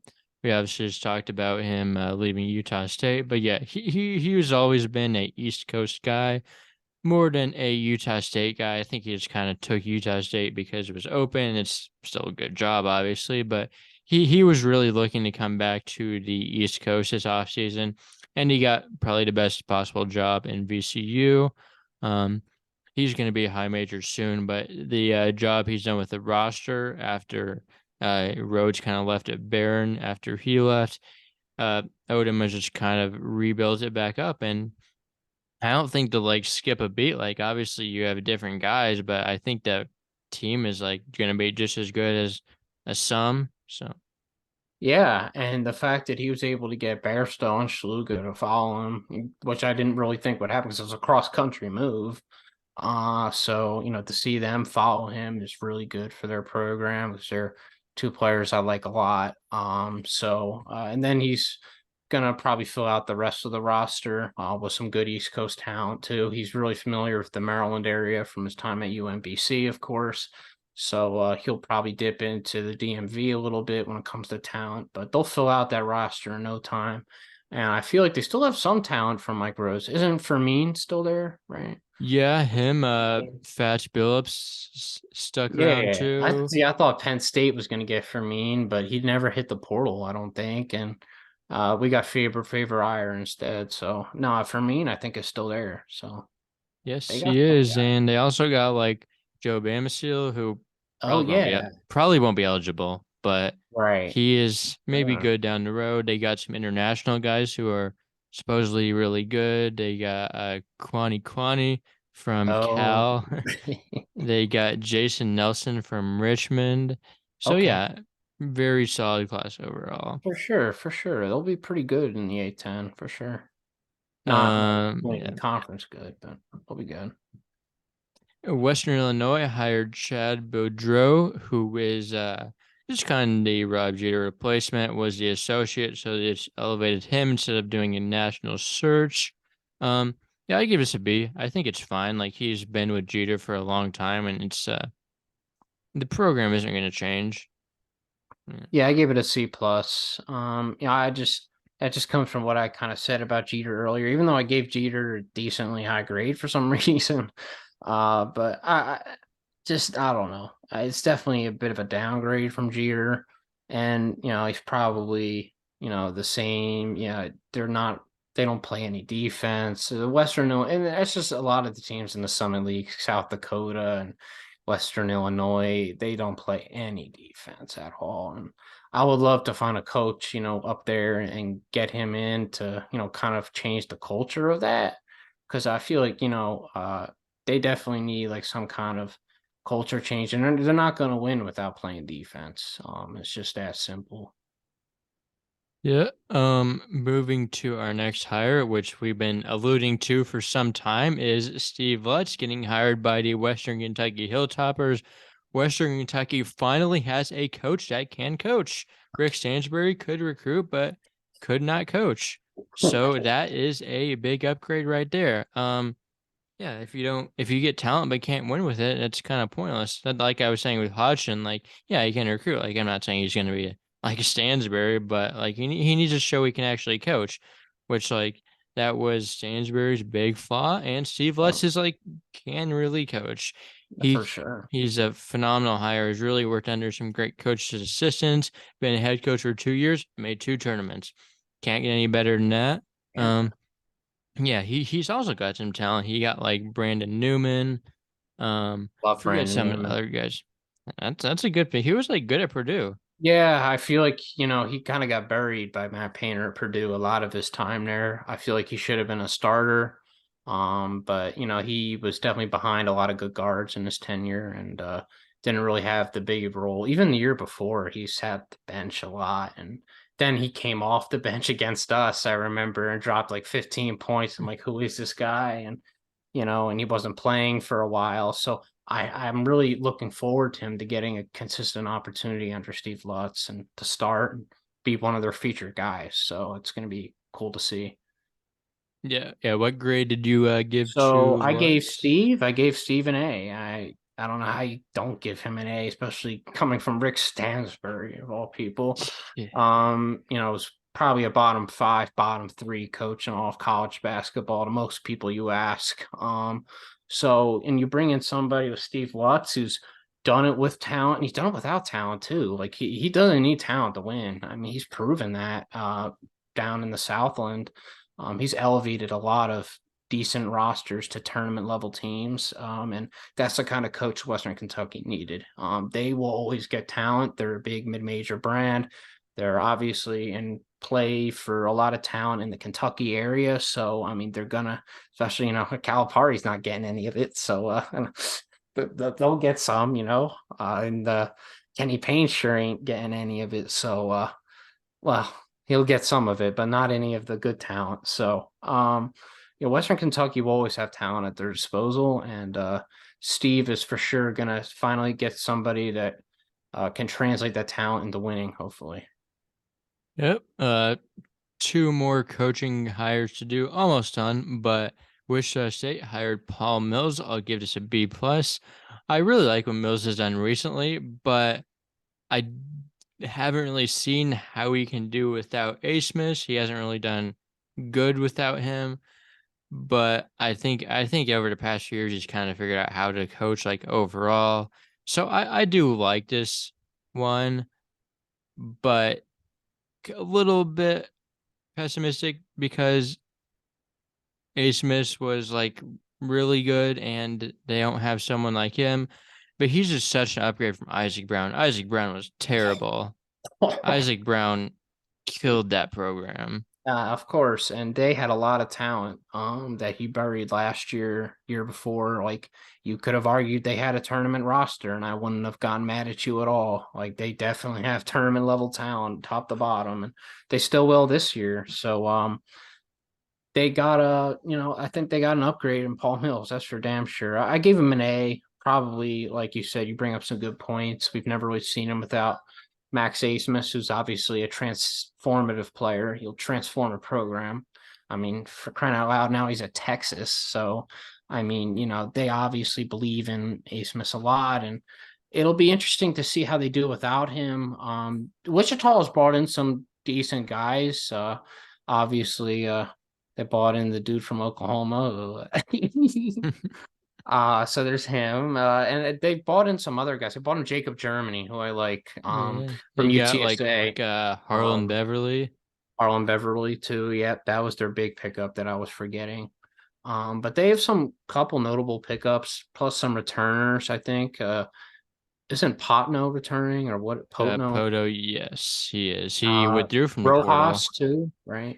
I He's don't one of know their that he bigs. has. I don't know how much eligibility he has, but they will have Colby Rogers, who will be eligible this year after he had to sit out last year. He was like one of the waivers that was denied. Okay, so he what was He he was supposed to a be pretty Siena good? Or? transfer. Oh, okay. Oh, yeah, He can maybe I have shoot. heard of him. Okay. So yeah, no, there's definitely rooms for optimism there, and I think they'll be like right next to South Florida in the American. I think they'll be right there, neck and neck with them. And we'll see who's better between those two. It'll be some great coaching matchups in that conference for sure. And I think night and day between Isaac Brown. So I gave that an A. Yep. Absolutely. And our last hire is a little bit of a boring one to end it because it's like an interim being promoted.